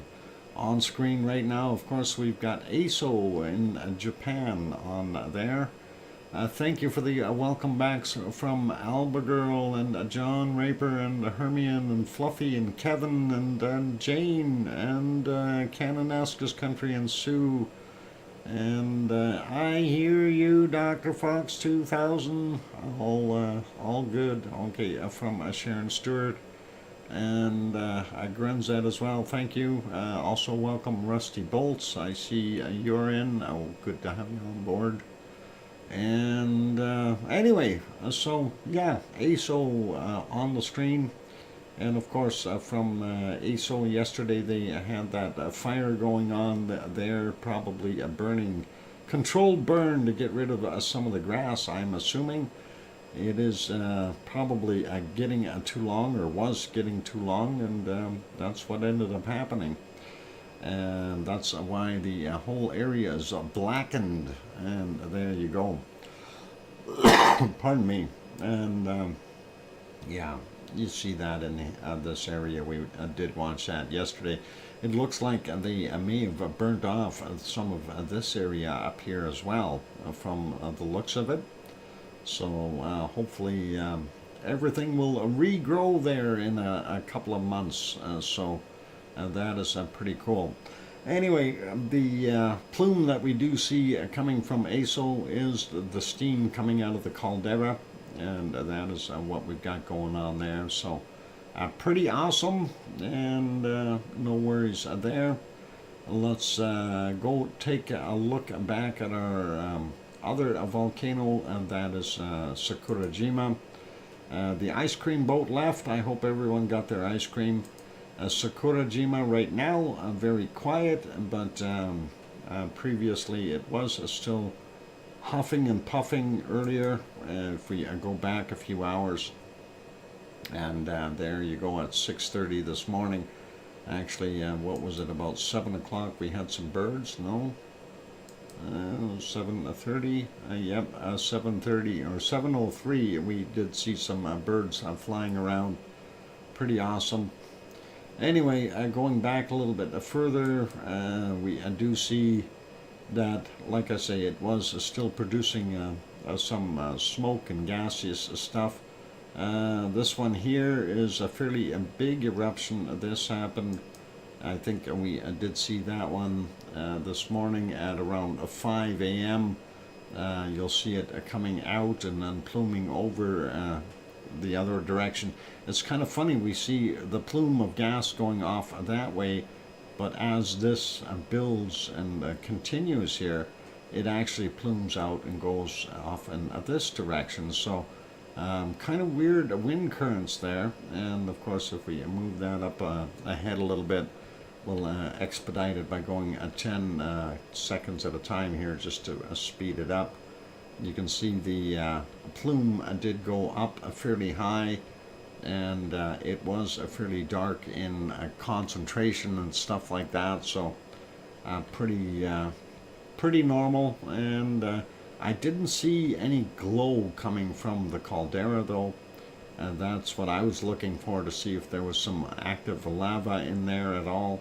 And no glow. So this is basically volcanic ash being emitted, and that is kind of what we were seeing. So and of course that continued on for a while until that plume got fairly heavy. And actually, you know, we may have a little bit of a lava glow right there. It's hard to tell in this particular scene, but the wind was kind of blowing things in different directions here. And we did have the moonlight, but that would be shadowing it, because the moon is typically over here for them, and we didn't see that. So not sure what if that was a lava or not. Anyway, we go back further, we see the moon was up, and it almost looked like a daylight there. And if we go back taking a look at different portions. The wind wasn't very heavy. The plumes were going straight up, and again, it kind of looks deceiving because you do see some a lighter cloud in there, and I just don't quite understand if that is being lit up by the moon or not.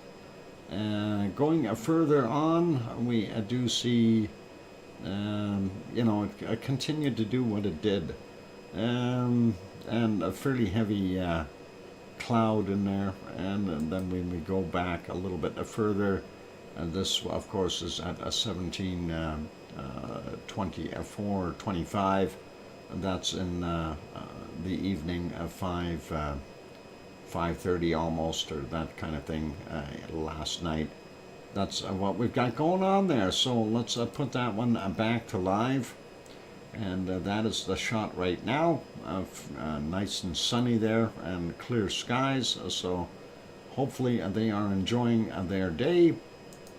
And moving over Suwanosi-jima, and we are taking a look at what we've got going on there. And that is what we see, those plumes coming out of the back caldera again. And here's actually a better shot of one of the larger ones, and you can see that coming out fairly heavily. That one almost looks like it's coming out of the front one here. Slightly a dirtier material, and I'm just advancing it 5 seconds at a time. So that is what we've got going on. And yep, there we go. And that carried on for quite a bit of time. Depending on how far we go forward, you can see that's about 20 minutes, half hour later, it's still pushing material out. So interesting to see that. And of course it did it again previously there at 3:40 a.m. This time it looks like the back caldera is pushing stuff out, not the front one here. So different eruption points, which is cool and neat to see from that volcano. And of course that is the moonlight lighting it up, so you can see what's going on. And if we go further back, there were a few more smaller puffs, but nothing too major coming out of there. So it's kind of getting back to being a little bit more on the pulsy side. This one here, what is that, a 23:55 is the time on that. Well lit by the moon, and you can see the ash clouds coming out. And as of course we advance it, it dissipated on that one. That was around midnight. And then prior to that, of course, it was hard to tell. It says 22:30 on there, but it almost looks like a daytime with the moonlight hitting that and lighting it up. So this is a daytime, and that is 8:50 a.m. We do still see it throwing out material. So that is what we've got going on, and I think we'll leave that there. Quick look over at Yellowstone National Park, and Yellowstone, it looks like it's snowing there. So that is what we've got, and I guess that is kind of the way it is there at Yellowstone. Darn it. Not much a guy can do about it. Yeah, Old Faithful doing well. Old Faithful we don't see right now. It's off over on the right hand side here. But yeah, a lot of snow, more snow, and I'm surprised they're still getting snow. It should be spring kind of weather. We should be seeing young buffalo and young Sasquatches running around all free and happy, frolicking in the fields and stealing picnic baskets and things. But that's not happening. And let's go over to our earthquake map, and we'll take a look at earthquakes around the planet and see what we've got going on there. And there we go. And of course First place we'll check up here on the Aleutian Islands. We do see a few extra little quakes. 4.0 Rat Island area. Yesterday's at 2110, 74.9 kilometers down, and 4.2 near Atka from 3:31 this morning, 56.5 kilometers down. And continuing to go on, we do want to take a look at those. Didn't see any new quakes here at Aniakchak volcano area, nothing new there. And a few still over here at the Trident volcano area. So these are just small guys, very small, 1.1s, 1s, that kind of thing, and not going to go through those, but that's what we've got there, and that'll continue to happen for a while. We do see some activity here at what is it, Covent Life, Alaska. Okay, Covent Life, 2315, 17 kilometers down for that. Not too much else going on there. Sliding down a bit, we do see a couple of quakes along, of course, the San Andreas fault. This one here, 2.3, Hydesville, that's right near Eureka, and shaken again in that area. The small ones are better than the bigger ones, though. For them, that means the pressure is taken off. The area we do see here, this is just about right in, well, it is right in Los Angeles. 2.3, somebody might have felt that one, and that was from 11:52, 20 kilometers down. I'm sure they would have felt that. And then another one over here, 1.7, that might not have been felt. We also see this one here, and that is East Los Angeles, 1.5. So very small little quakes, but they are there, just so we're familiar with them. And let's see, what else we got? Sliding down a little bit more. 4.4 in El Salvador, 13:57 was the time on that, 60.9 kilometers down. And yesterday we had this guy, and that was from 13:10, 4.6 there in Venezuela. And looks like it's got a counterpart over there in Colombia now at 4.4 from 20 minutes after midnight. But that one is a lot deeper at 149 kilometers. The other one was a surface quake at 6.9 kilometers. So big difference between the two, but very close together. And looking at this one, 4.4 in Peru from 10:43, 156.2 kilometers down. And of course we did have a new one there in Puerto Rico, 3.3. Not going to worry about that, though. They always get quakes there. And looking at what we had here, remember what I was saying about the Talpo chart? That's the one that we had there, that 4.2. That's that one spike that we were seeing on the chart. That would have rang the bell a little bit over here. So that is okay. And going up the Kermadec Ridge, we do see this one, 5.0 from yesterday, 1819, 18.7 kilometers down. And then a much bigger one, Kermadec Islands, New Zealand. I did check to see if there was any tsunami, no tsunami warnings. 6.9, it's a very large quake, and if we zoom in there, you can kind of get the idea. There's some islands fairly close to it, and it does look like, when you look in the water here, these are old calderas. Very interesting. Rims of the calderas is basically what these islands are on, and that is another one there. And you can see these old volcanoes underwater as well.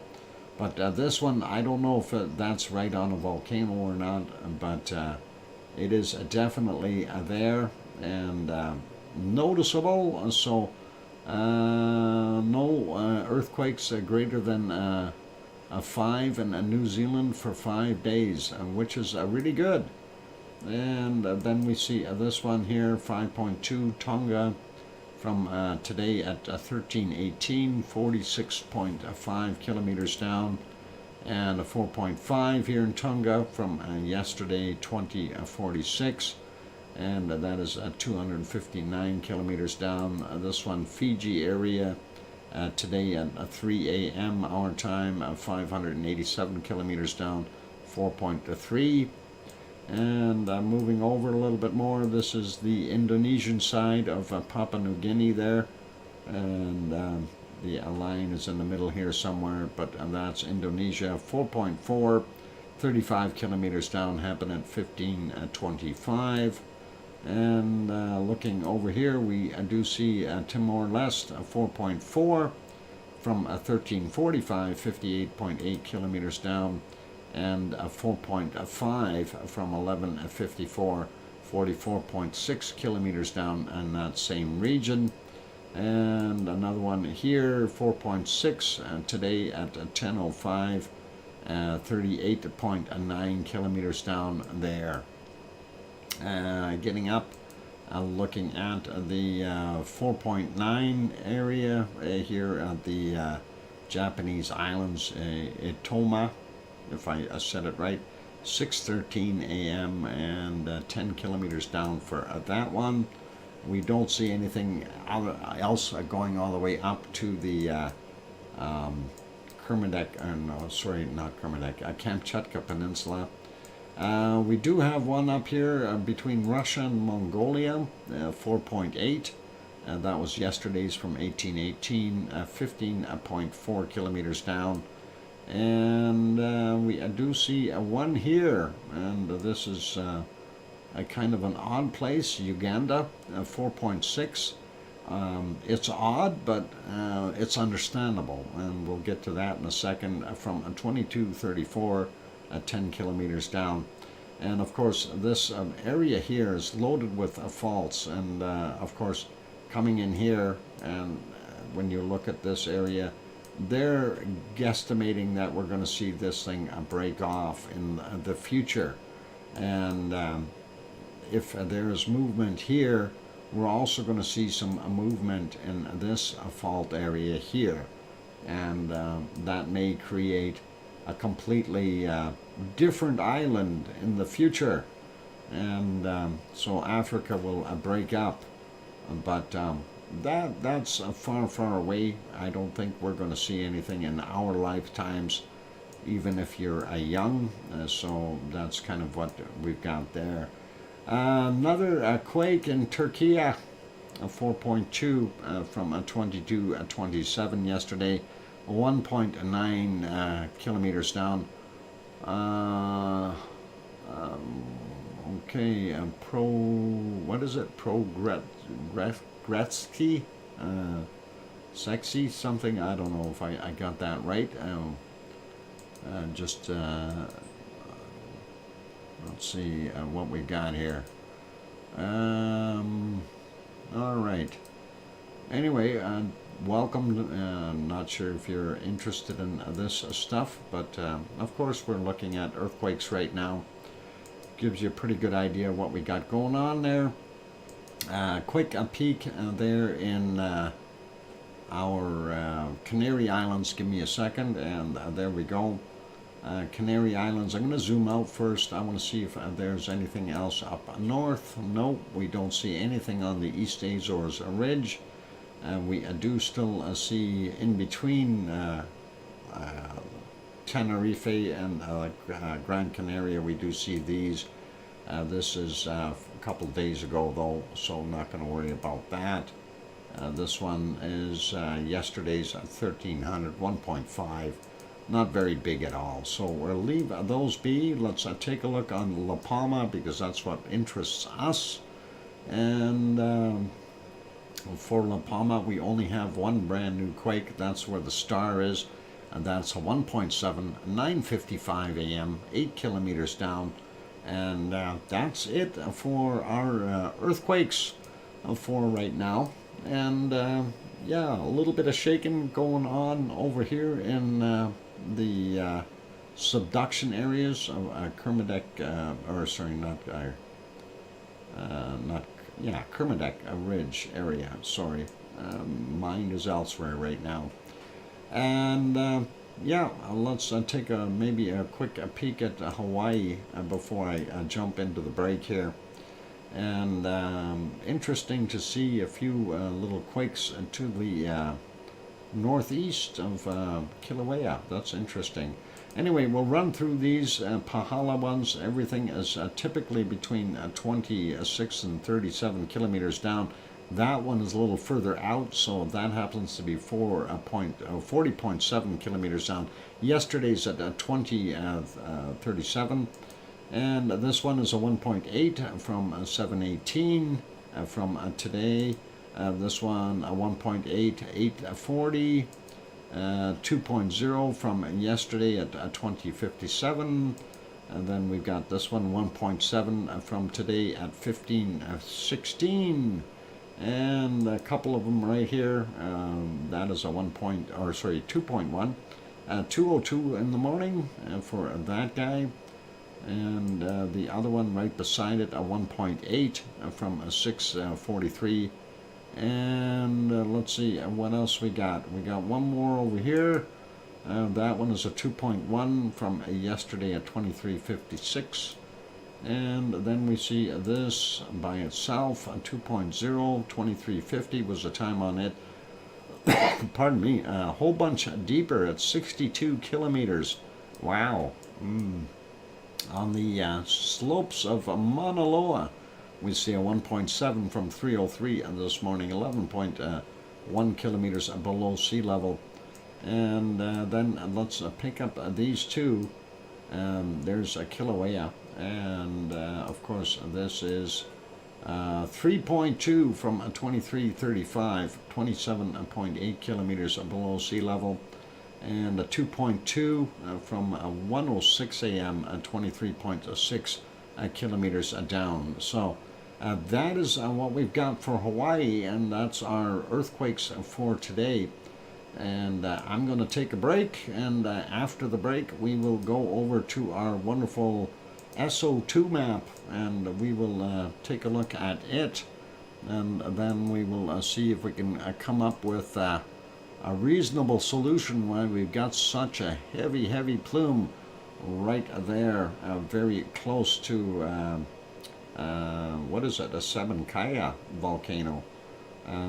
Not sure what the heck is going on there. What's this picture showing?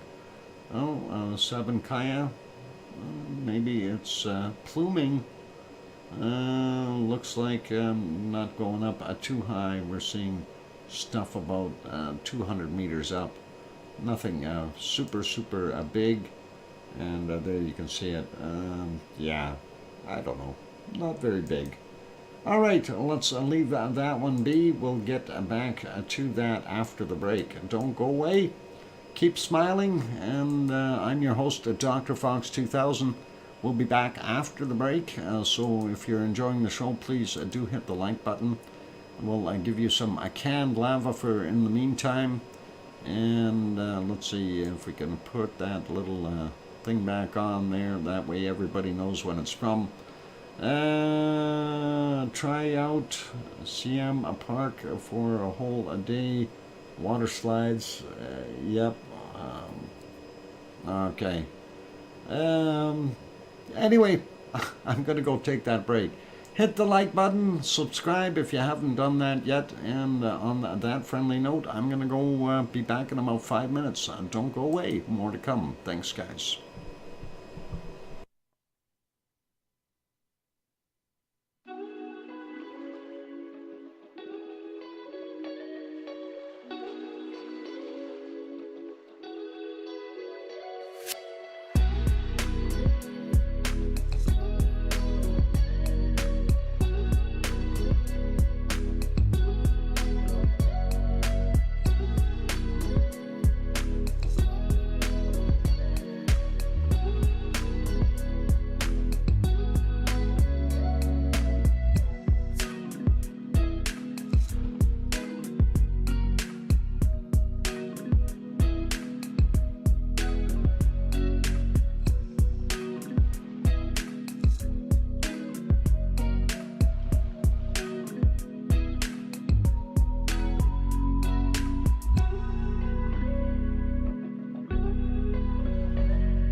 microphone is back on. Welcome back, everyone. I'm your host, DrFox2000, and you're watching a VolcanoX live stream. And thank you for the welcome backs from Sue, and I see Kirst popped in as well. Welcome, Kirst. And thanks also to Albagirl and John Raper and Hermione and Fluffy. And appreciate the welcome backs, and thanks Canonescus Country, appreciate that. And let's get over to our SO2 map and see what we can come up with and see what we've got going on. Anyway, there is our SO2 map. I am going to refresh it just to make sure we are up to date. And that way we can take a look and see what is happening.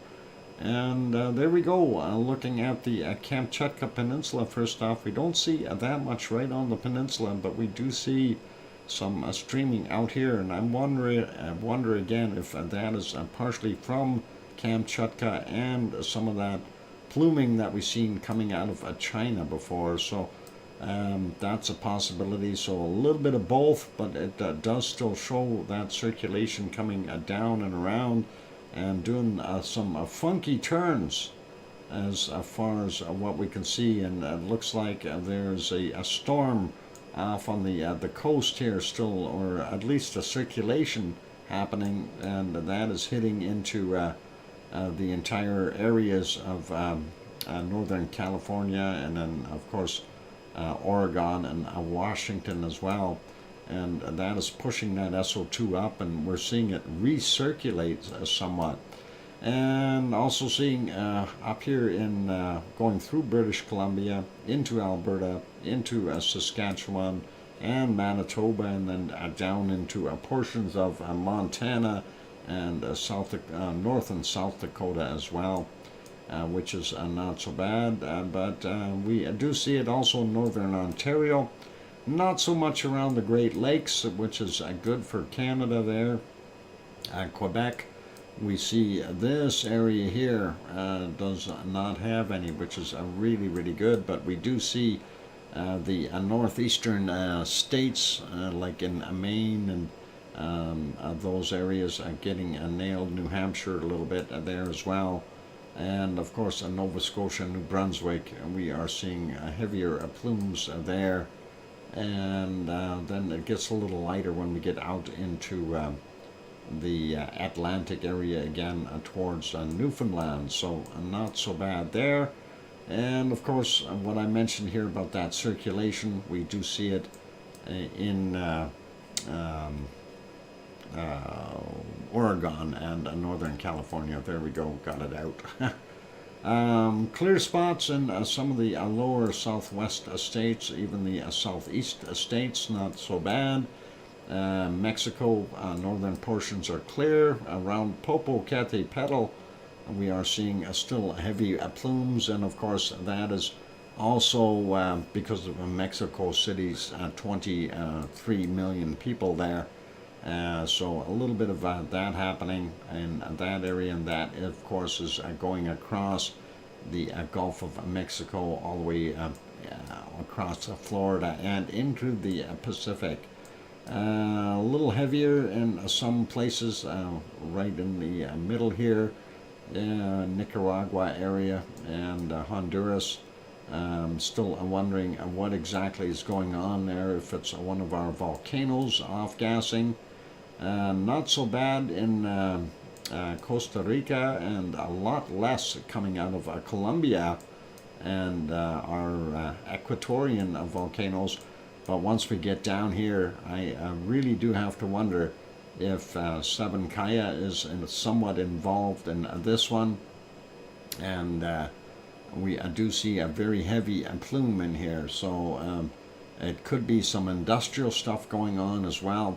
We do know that they do have some industry there in Peru along the coastline, as well as the volcanoes acting up.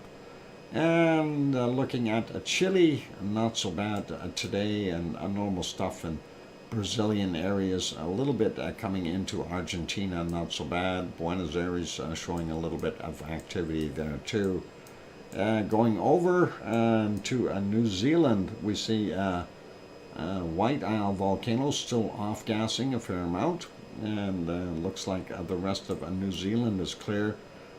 Tasmania, nothing, and looks like most of Leo's barbecue is drifting out to onto the ocean here, so he's keeping things clear. I'm kidding about Leo's barbecue.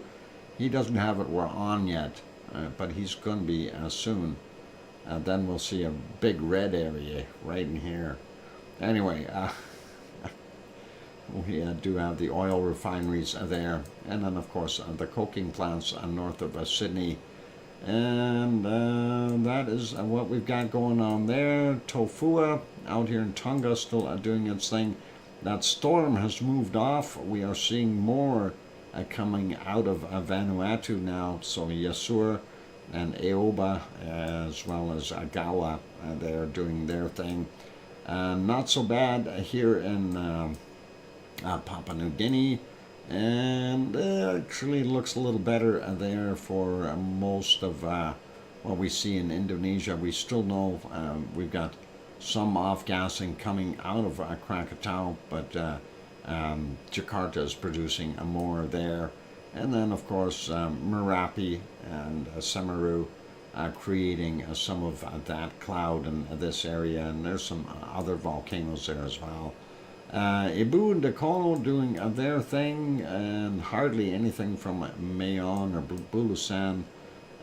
All volcanoes still off-gassing. They're not sure of the rates right now, but it is doing its thing. But we also have a lot of population causing some issues there. Taiwan and China, very heavy industry stuff. And taking a look at what we see down here, Suwanoshijima definitely off-gassing, as well as Sakurajima doing its thing. And we don't see as much from ASO today, so it's running a little bit cleaner, but we do still have a fair build-up. It's hard to tell, though, and hard to place judgment, because we do have some SO2 coming across from Korea and China and that area up there. Looking up a little bit further here north of Tokyo and that area, a little bit there, but then a clear spot. And then of course the other stuff off-gassing from China going through Russia, that kind of area. And looking here, India, fairly heavy with pollution. Sri Lanka nice and clear. Madagascar completely clear. Freddy looks like he's still sitting here. And of course the gold refineries are there, still off-gassing. And a little heavier in the DR Congo area. Of course we've got coking plants as well as two big volcanoes there doing their thing. And don't see anything from Urta Ale right there. Mind you, that wind might be moving pretty quick, so hard to tell. And seeing these other spots, those are oil refineries, of course, in Saudi Arabia, Kuwait, Iraq, and Iran. That's kind of what we got going on there. Not seeing too much from Mount Etna, although it is picked up a little bit. And likely some addition coming from our wonderful Stromboli as well as Volcano in that area. Looking at Europe in general, not that bad. We do see a lot cleaner areas in Portugal, Spain, France, Germany, Holland, Belgium. Those areas all looking pretty good. Nothing up in our wonderful Denmark up there. A little bit of SO2 in England, but nothing really severe. And then looks like Ireland and up here in Scotland are pretty clean. And same thing goes for most of Sweden and Norway and Finland. And then we see up north here that plume. That is actually drifting up and around. We got a circulation coming that is taking some of the stuff from China and recirculating it up into the northern Atlantic area. So unfortunately, it's kind of going around Svalbard, and we also see that plume coming this way across Greenland. Not sure exactly who's responsible for what, but it's there. So I'm not going to point fingers at anyone. Let's get into our weather map. I'm going to load up a fresh one here so we can take a look. And we'll start out with looking at North America. We do see where the cold line is there, and it is still very cold up north, and we do see those temperatures coming down into northern British Columbia and Alberta and Saskatchewan. Not quite as heavy into Manitoba. Alaska looks pretty darn cold, with cold stuff down to about minus 31, 32 up in the northern portions. And we'll get to the coldest places on the planet later. Quick peek at Vancouver temperature, about 4 to 6 degrees, somewhere in there. Here's that low that I was referring to, kind of churning off the coast. And of course, Bob's place, he's probably got, I don't know, about a 3 or 4 right now. What's your temperature, Bob? No, not your temperature, the weather temperature. He'll likely come back saying he's hot. 4C, yep, all right, there we go. He didn't get it. It's right over his head. Minus 10 there for us here in Edmonton, and minus 6 in Calgary. Lethbridge a lot warmer at about 0 or 1. And let's see, and what we've got for Kananaskis country there in Swift Current, minus 6 degrees body temperature. Yeah, there you go. Winnipeg coming in at minus 4. Judy M, this temperature somewhere around minus 4 to minus 6. Sliding over a little bit more, we see it warmed up a bunch there around the Great Lakes. Looking hotter with the new haircut, Doc. All right, there you go. Looks like somewhere around minus, anywhere from 0 to about minus 2 there in Toronto. Looking at minus 2 in London. Detroit coming in at 2 degrees. And of course, over here where Tom is having his big dinner, they've got about 5 degrees Celsius right now. So lots of decent weather for the dinner, and hopefully they don't drink too much of that beer. A bunch of Germans getting together there.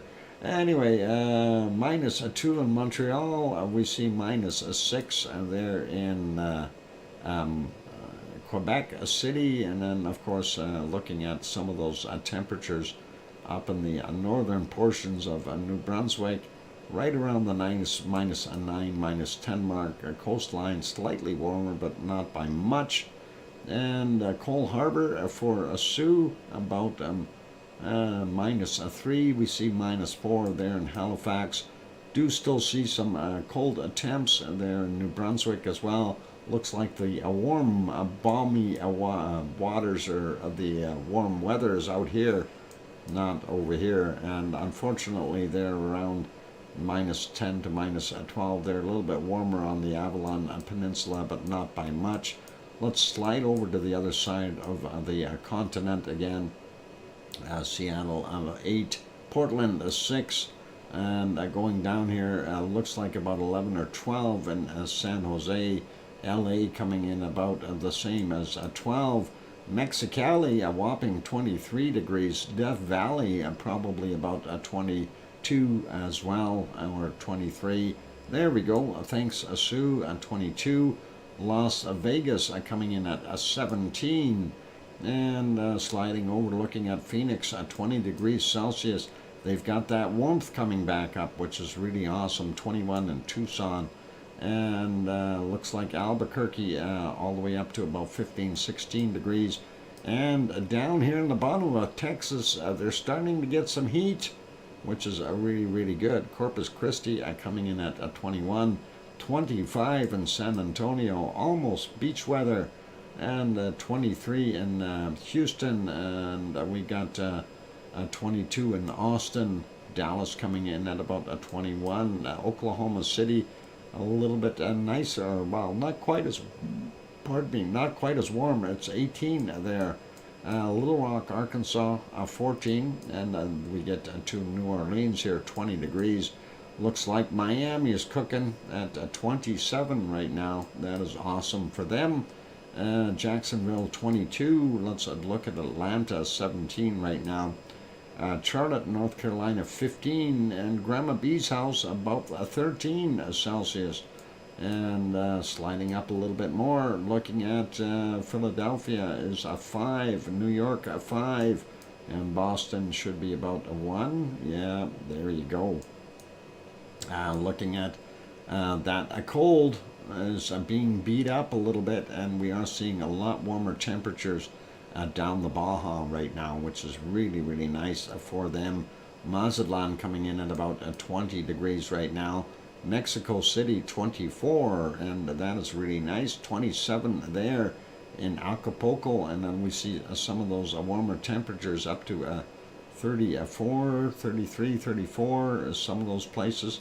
Oh, I see a 36 in there, and that is pretty awesome. Cancun, 20, what did I say, 26, 27, not bad. And then Central America doing really, really good with way better temperatures hitting the low 30s. Same thing goes for Colombia and Venezuela. Very warmish, and that is nice to see the temperature going up a little bit in those places. And we are seeing about 20, anywhere from about 21 to 26 there in Peru, and of course Ecuador, 27 on the coastline here. But the mountains, of course, all are cold. And then looking at most of Brazil, daytime temperatures reaching up to about 29 degrees in some places, which is really nice. Looks like Rio is 26 right now, Sao Paulo 22, and looks like up to about 29 in Paraguay. Bottom end temperatures here about 22, 23, and getting into the interior of Argentina, all the way up to about 34 degrees. That's not bad for those guys.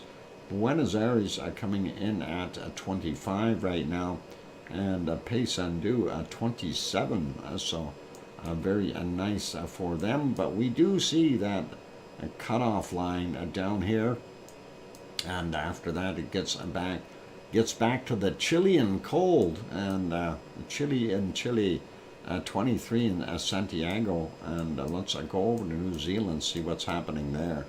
Ooh, and the South Island not looking very warm. We see very low double digits here. Oh, some of the places single digits on the eastern side. Not good. Christchurch only 12 degrees today. And we see, about 15, 17 in some of those places. Wellington on the Northern Island coming in at about 16 right now. And we move up a little bit. We do see some 20, 21 degree temperatures there. Looks like about 20, 21 around Taupo, and a little warmer the further north we go.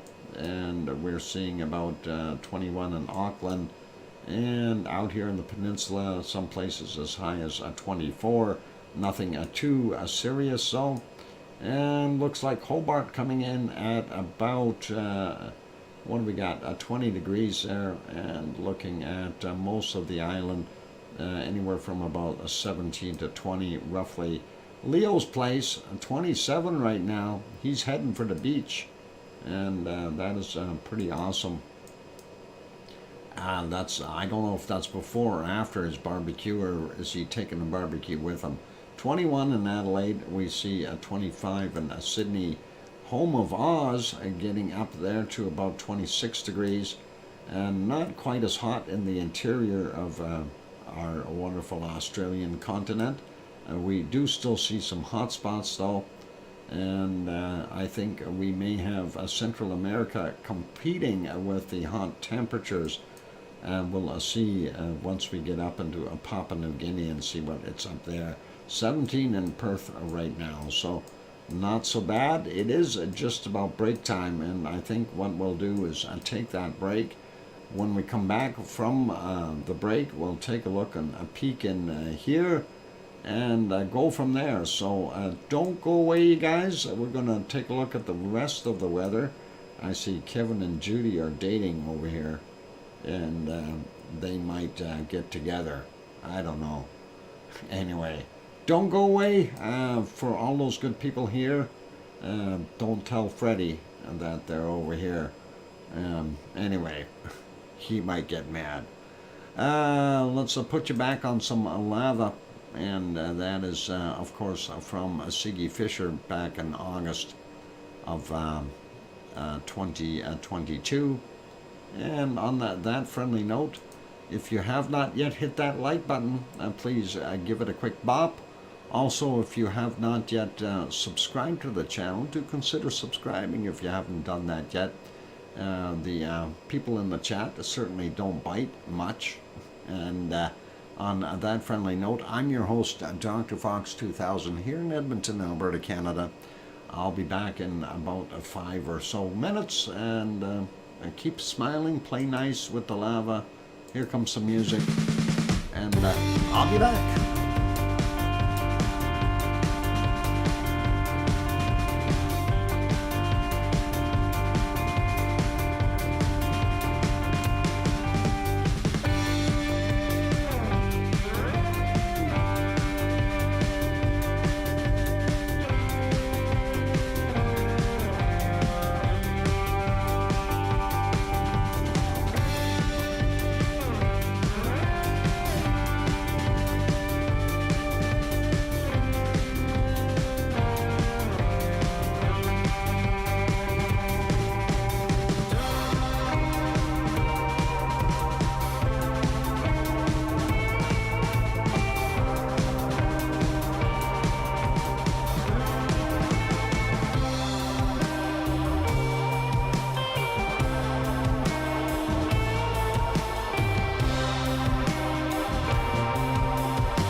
we go. Microphone is back on. Welcome back, everyone. I'm your host, DrFox2000, here in Edmonton, Alberta, Canada. And, of course, you're watching a VolcanoX live stream.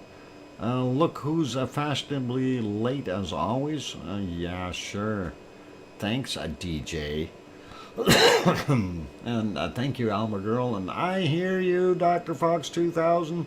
And thanks, welcome back from Sue and Grandma B and Hermione and Fluffy and probably a bunch of others, and Sharon Stewart, of course. You know, I'm glad you can hear me.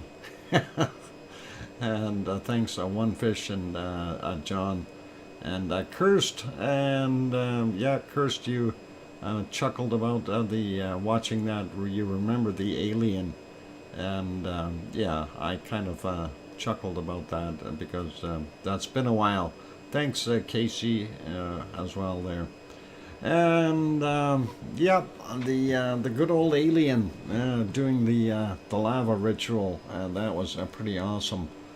Only once in a lifetime, right? And that's what we see. Anyway, I got to take another drink of Pepsi here. Hang on. Ah, there. That's better. Anyway, yeah. Getting back to our weather map, though, let's continue on from where we left off. And, of course, we were looking at Australia, and we wanted to take a quick peek over here. And looks like it's a little cooler in Fiji by about a degree. So it's cold for them today. And of course, we see Kevin and Judy here, double whammies, and that, of course, is going across Tonga and those areas. So they've got some stormy action, and that has left most of Vanuatu.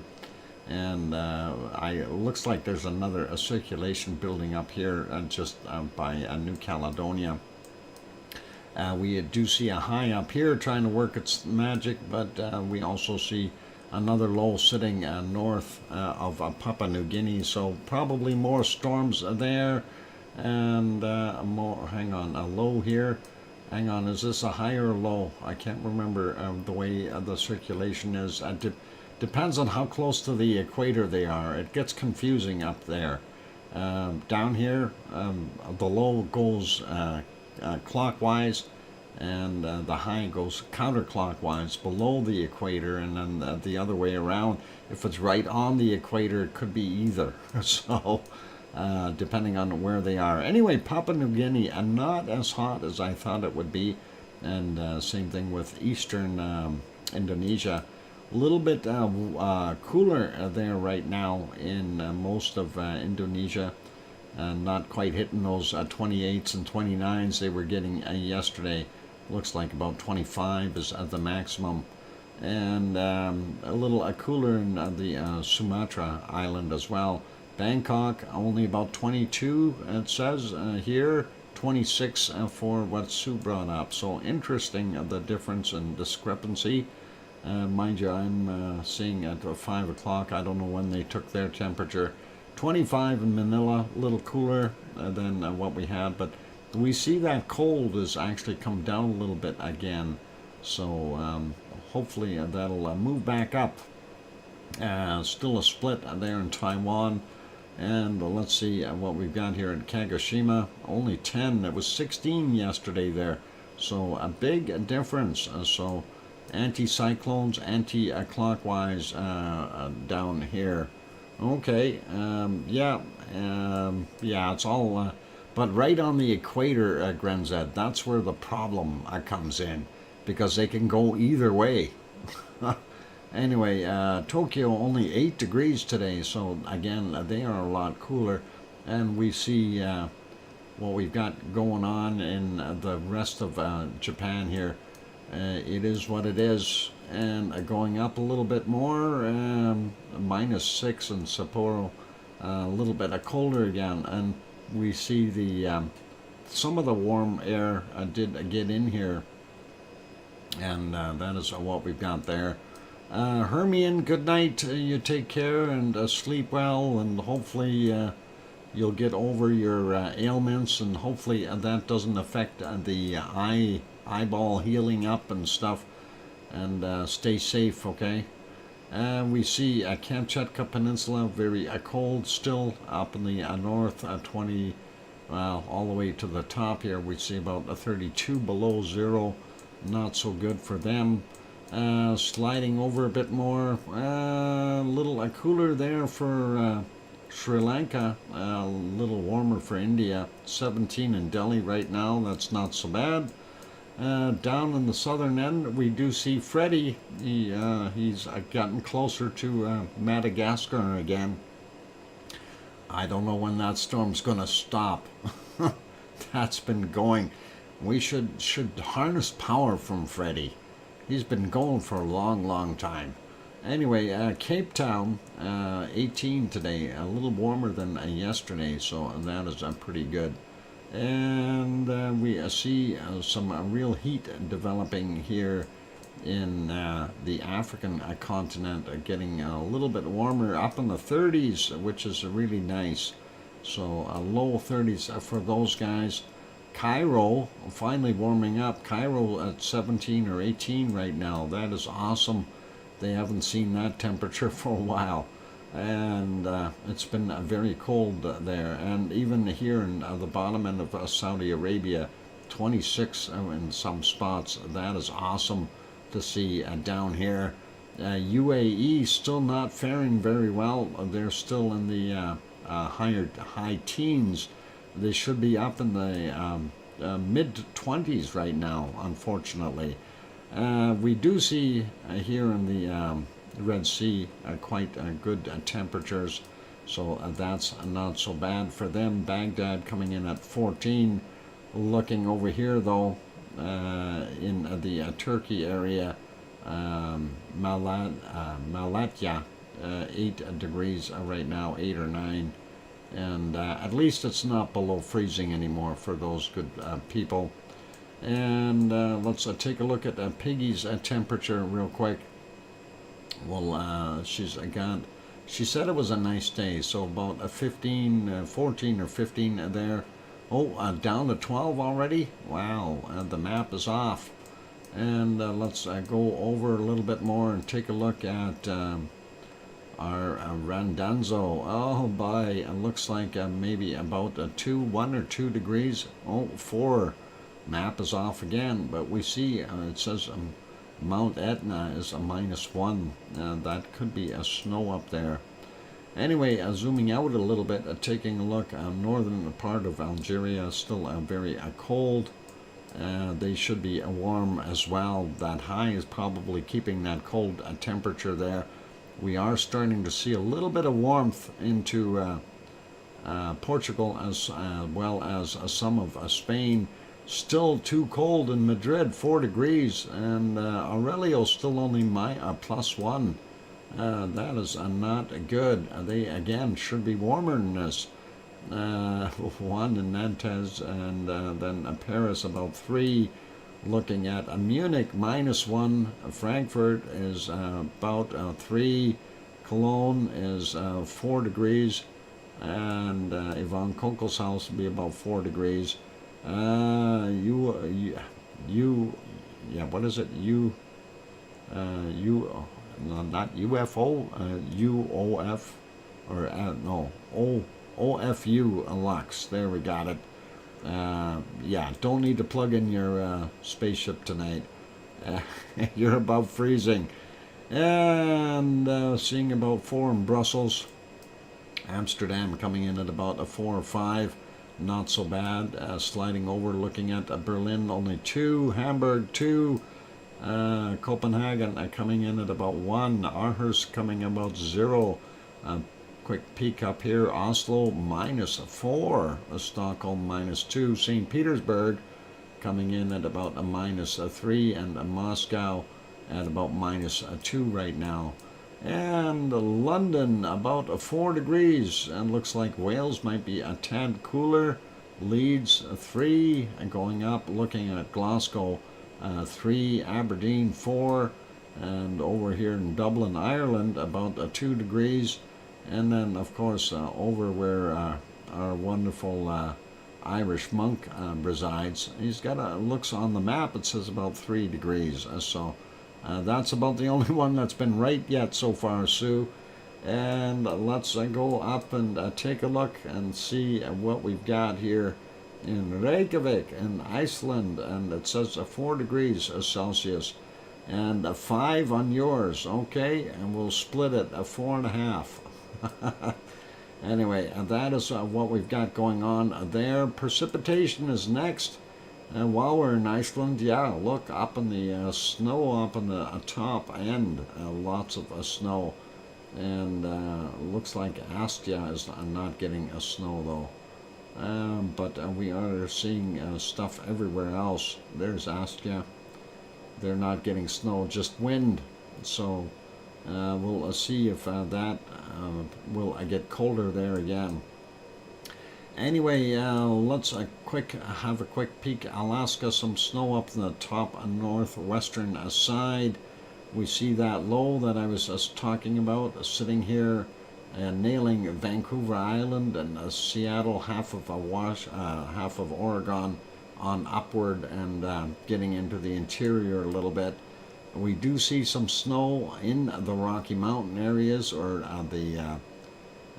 some of that area would be what they call the foothills, but nothing in most of the rest of Alberta or Saskatchewan, just a few little spots here and there. Manitoba, some up north, and looking around the Great Lakes in Ontario, we don't see so much. We do see Montreal is getting just some of the leftovers from this system here.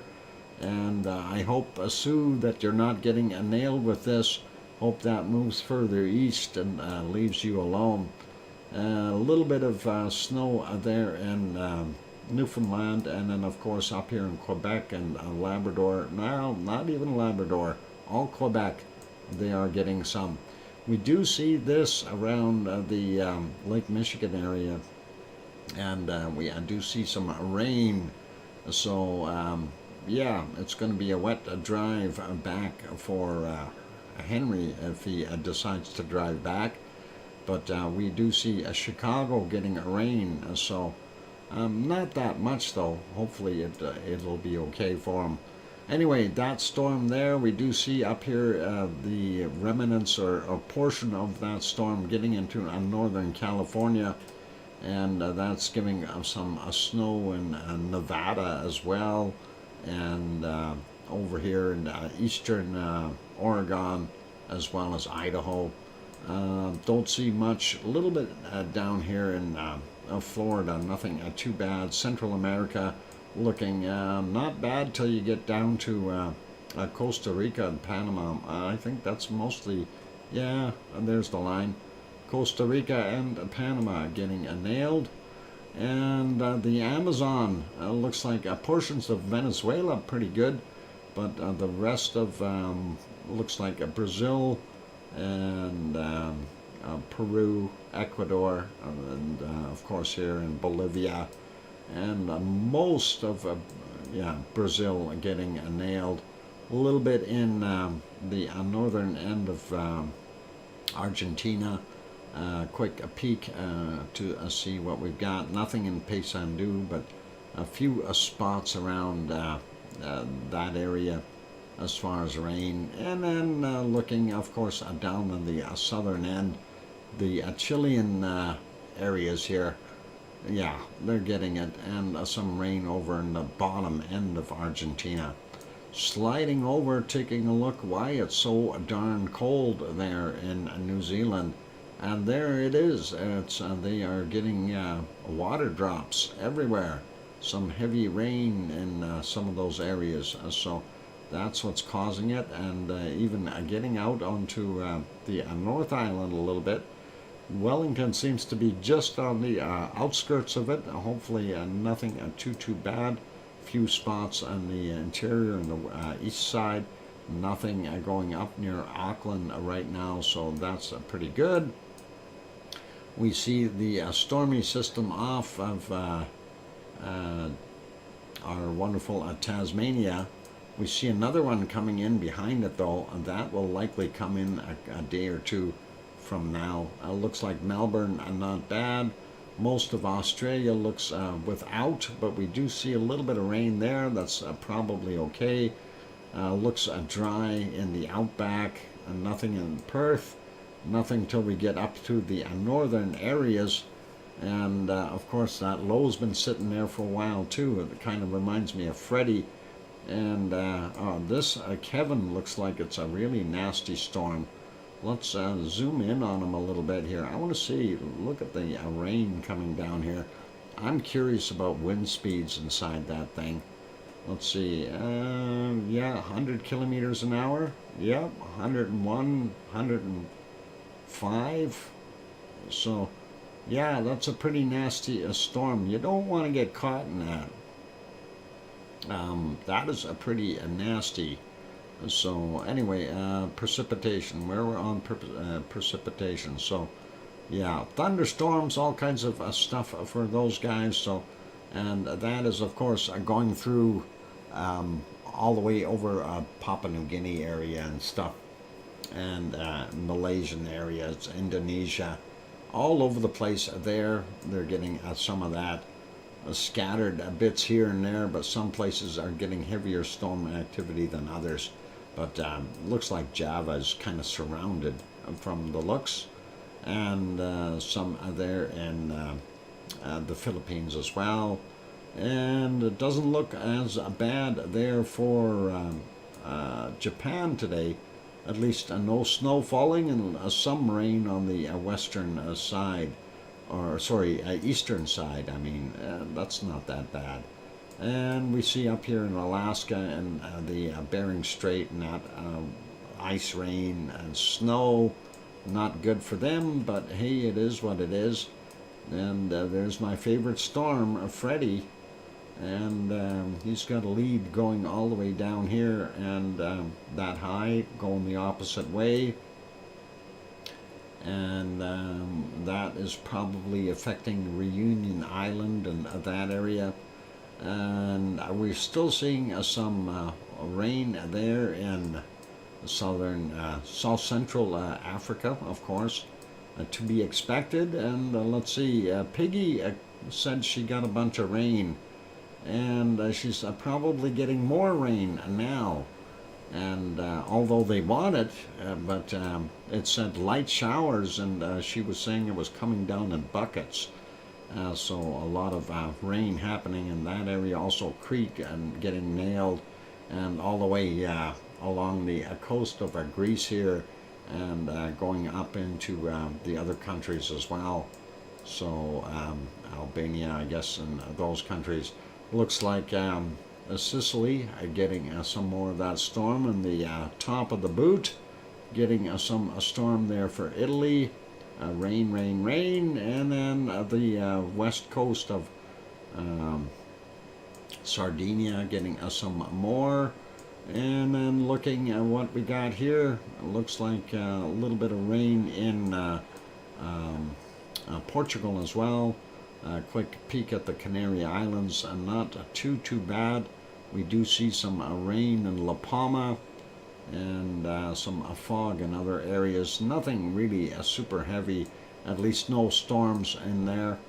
And then sliding up, looking at what we've got in Germany and those areas. A little bit over here in France and Belgium.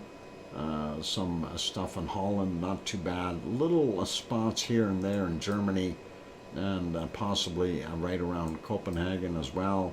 And then of course we take a look at the stuff going up the Norwegian coast.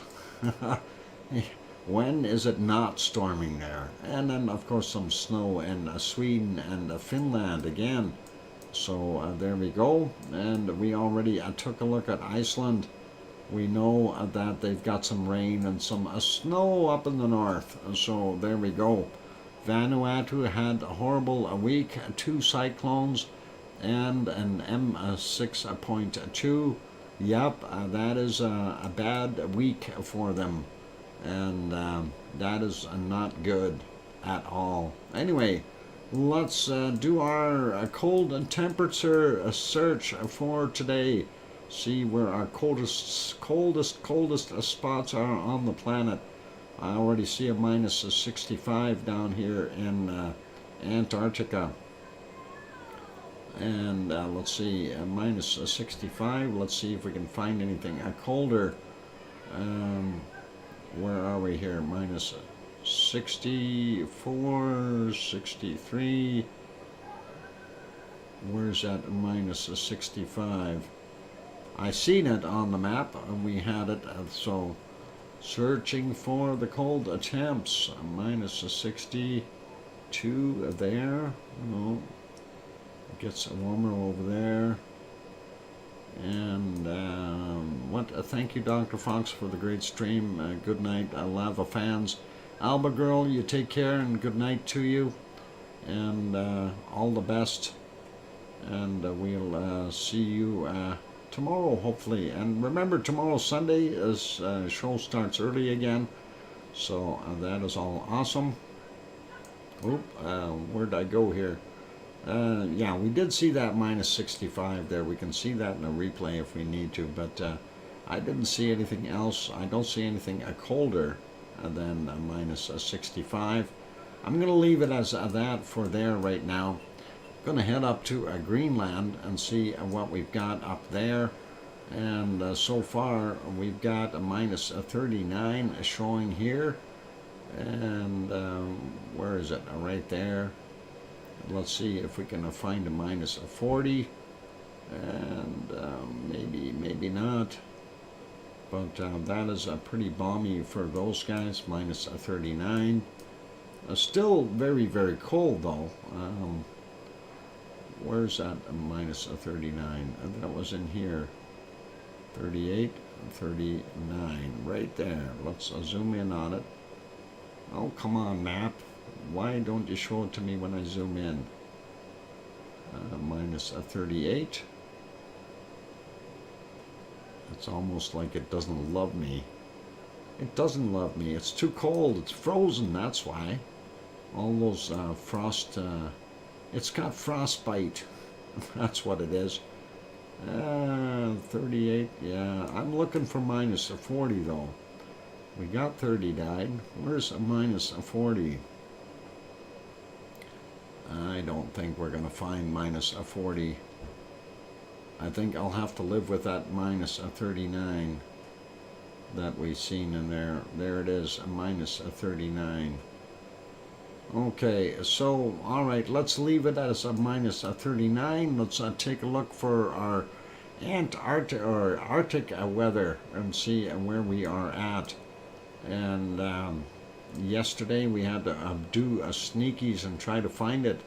And finally I found it way up in the northern portions, and I think I might have to do the same darn thing today. Start hunting up in the north.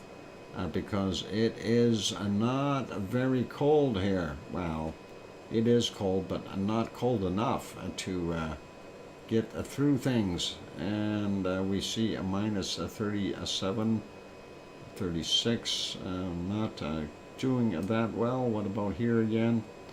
And let's see, minus 37, no. And let's see what we had in here. 37s, 36s, and where was it that I was looking to see that cold spot? Was up in here somewhere, if I recall correctly, and this area. So let's take a look in here. Minus 36, there's a minus 43. And let's see if we can beat a minus 4. There's a minus 44 right there. What about over here? Nothing. No. Warmer. What about this spot here? So minus 44. Let's see if we can spot that. And there it is. Minus 44. And not seeing it there. Looking for a 45, minus a 44. That is about the best I can do. Not seeing a minus a 45. Minus a 44. Yep. I think I'm going to have to call it at minus 44 unless I can find another secret location here somewhere. That is a little bit colder. What about right there? No? Secret spot? No. In here? No. Minus 36? No, that'll never work. Minus 44 so far, and counting, looking. Oh, that's Alaska. That doesn't count. No, minus. Yeah, I think I'm going to have to live with a minus 44. Look at these temperatures. They got 0 there. They must be melting. All the polar bears are probably sitting on icebergs floating away. So a minus 44 is the cold spot that we've got up here. Not seeing anything colder. So that is all we've got. All right, a minus 44. And let's see what we can find in Siberia. Minus 40 is something, 42. 43 I've seen, and that is cold, but not that cold. Siberia is warming up too. There's a minus 41, minus 42. There's a minus 44. Oh, I see the minus 46 in Siberia. And looking. A minus 42. Not seeing it there. What about over here? Just checking, making sure. Minus 42. And looking at these areas. Minus 41. No, there we go. And let's see. What do we got? Minus 40. And no. Oh, minus 42 so far. Minus 43 right there. Minus 43. Minus 44 right there. Let's see if we got anything colder. Minus 42. Minus 43. Okay, still not seeing anything colder in those areas. Minus 41, minus 40, 39, 40 there, oh, 43, no, still, oh, there's a minus 44, let's see if we got, oh, there's a minus 45, minus 45, so that is what we've got so far, minus 45. Let's zoom back out and see if we can find some colder pockets here somewhere. Minus 41, no, go further south, looks warmer down there. And minus 42 again in this area. Not, oh, minus 43, zoom in on that, check that area, there's a minus 44 again, but we already got minus 45, so and that doesn't help much, and a minus 42, no, minus 41, 42 again, 41, we got to go north. We got to find the chilly spots. Minus 45 we got to beat.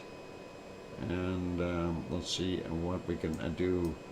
What do we got up here? No, that looks warmer. 37s. What about over here? Just double check. Russia. No.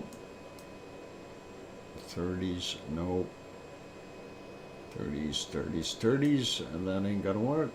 And we need to find the cold. It's got to be in here somewhere. 37 is a minus 43, minus 44, 45. Wow, minus 45 is the coldest so far.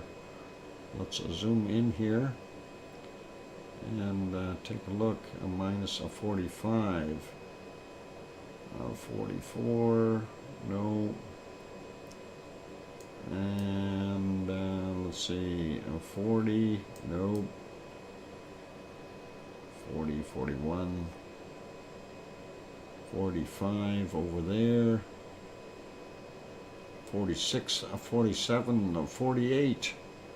Minus 48 so far. Okay, a minus 48. Right in there. And let's see if we can find something a little colder. Minus 48 so far. So that is not that cold for Siberia. They used to have minus 60 degree temperatures, but minus 48 so far. Let's cruise up here a little bit. 44, I see. Okay, 45. Let's take a look at there again. 46. No, minus 46 is not going to help me that much. We got a minus 48 already, so let's see. Minus 46 there as well. And along that river, no, 46. 44 across that one. 42 there, no. I think I need to check back down in that other area where I was looking. Minus 42. Where did my 48 go? Somewhere in here. There's that 48. Let's see if we can find anything colder in that region. That is a shame that I can only find a minus 48. I'm sure there's probably a few cold pockets in here somewhere that are colder, but that I could take forever to find. And sometimes that is a little bit too tough, and we don't want to be doing this all night long. There's a minus 46. Oh, there's a 49. Okay, we got minus 49. I seen them 50. There's a minus 50. Let's see, a minus 50, minus 51. Okay, and I don't know, I might have to live with that. Minus 51. Minus 51. Okay, I'm going to settle with a minus 51 because I don't think I'm going to find anything colder than a minus 51 degrees Celsius. So let's leave it as that. And minus 51 we had there in that little spot. There's the 50. I know we had the 51. For the win by 1 degree for Sue. Wow. Sue wins by 1 degree. Holy macaroni. And that is awesome. All right, well, Sue, way to go. You whipped me again. What was the difference? Oh, hang on. The Arctic. Oh, she beat me in the Arctic by 1 degree.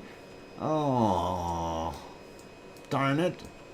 That darn Canada. That is nasty, that Canada. Anyway, that is it for today's stream, ladies and gentlemen. And I do appreciate each and every one of you being here. And that is awesome.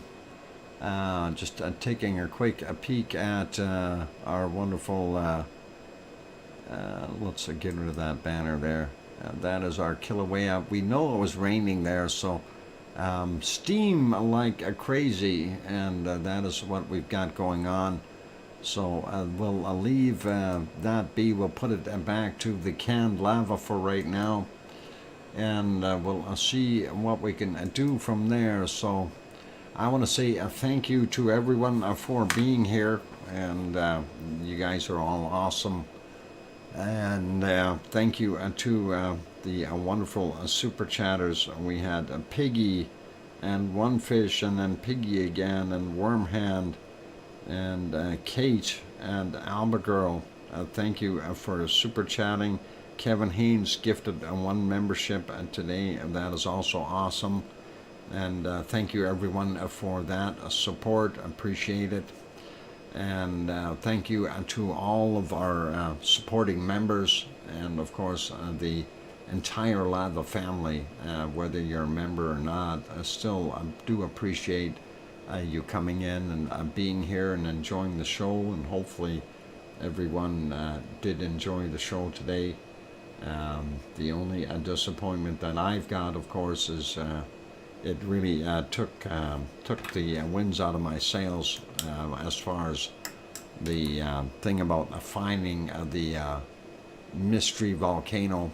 And if people are doing that using a reverse lookup on Google, that takes all my fun away. It takes everyone's fun away. So unfortunately, we won't be doing that anymore. Because that's what people are doing. Anyway, I can't. It really is kind of disappointing for me, and it does take the fun out of it for me, and I'm sure it takes the fun out of it for everyone else as well. And of course. Some people are saying they're using their brains, and yeah, okay, so congratulations to them. Anyway, we'll see what else we can come up with. Something that they can't use Google for, maybe, I don't know. But yeah, it was a little bit disappointing to see that today. Anyway, let me not gripe here. I want to say thank you everyone for being here, and I really do appreciate each and every one of you. And be kind, take care, and we'll see everyone tomorrow. Thank you to our moderators, Arizona Snowman, Piggy, C&D Boy, 24/7 Live, AZ Skies, Lucas Snow, and Joseph Fields, Texas. Thanks, moderators. You guys are awesome. And on that friendly note, it is time for me to say thanks, everyone. Have a great night or great day wherever you are. And thank you for coming. And we'll see you all tomorrow, I hope. On that friendly note, take care. And please, tell your loved ones that you love them tonight, for tomorrow is never promised. I'm your host, DrFox2000, here in Edmonton, Alberta, Canada. Good night, everyone. And oink, oink.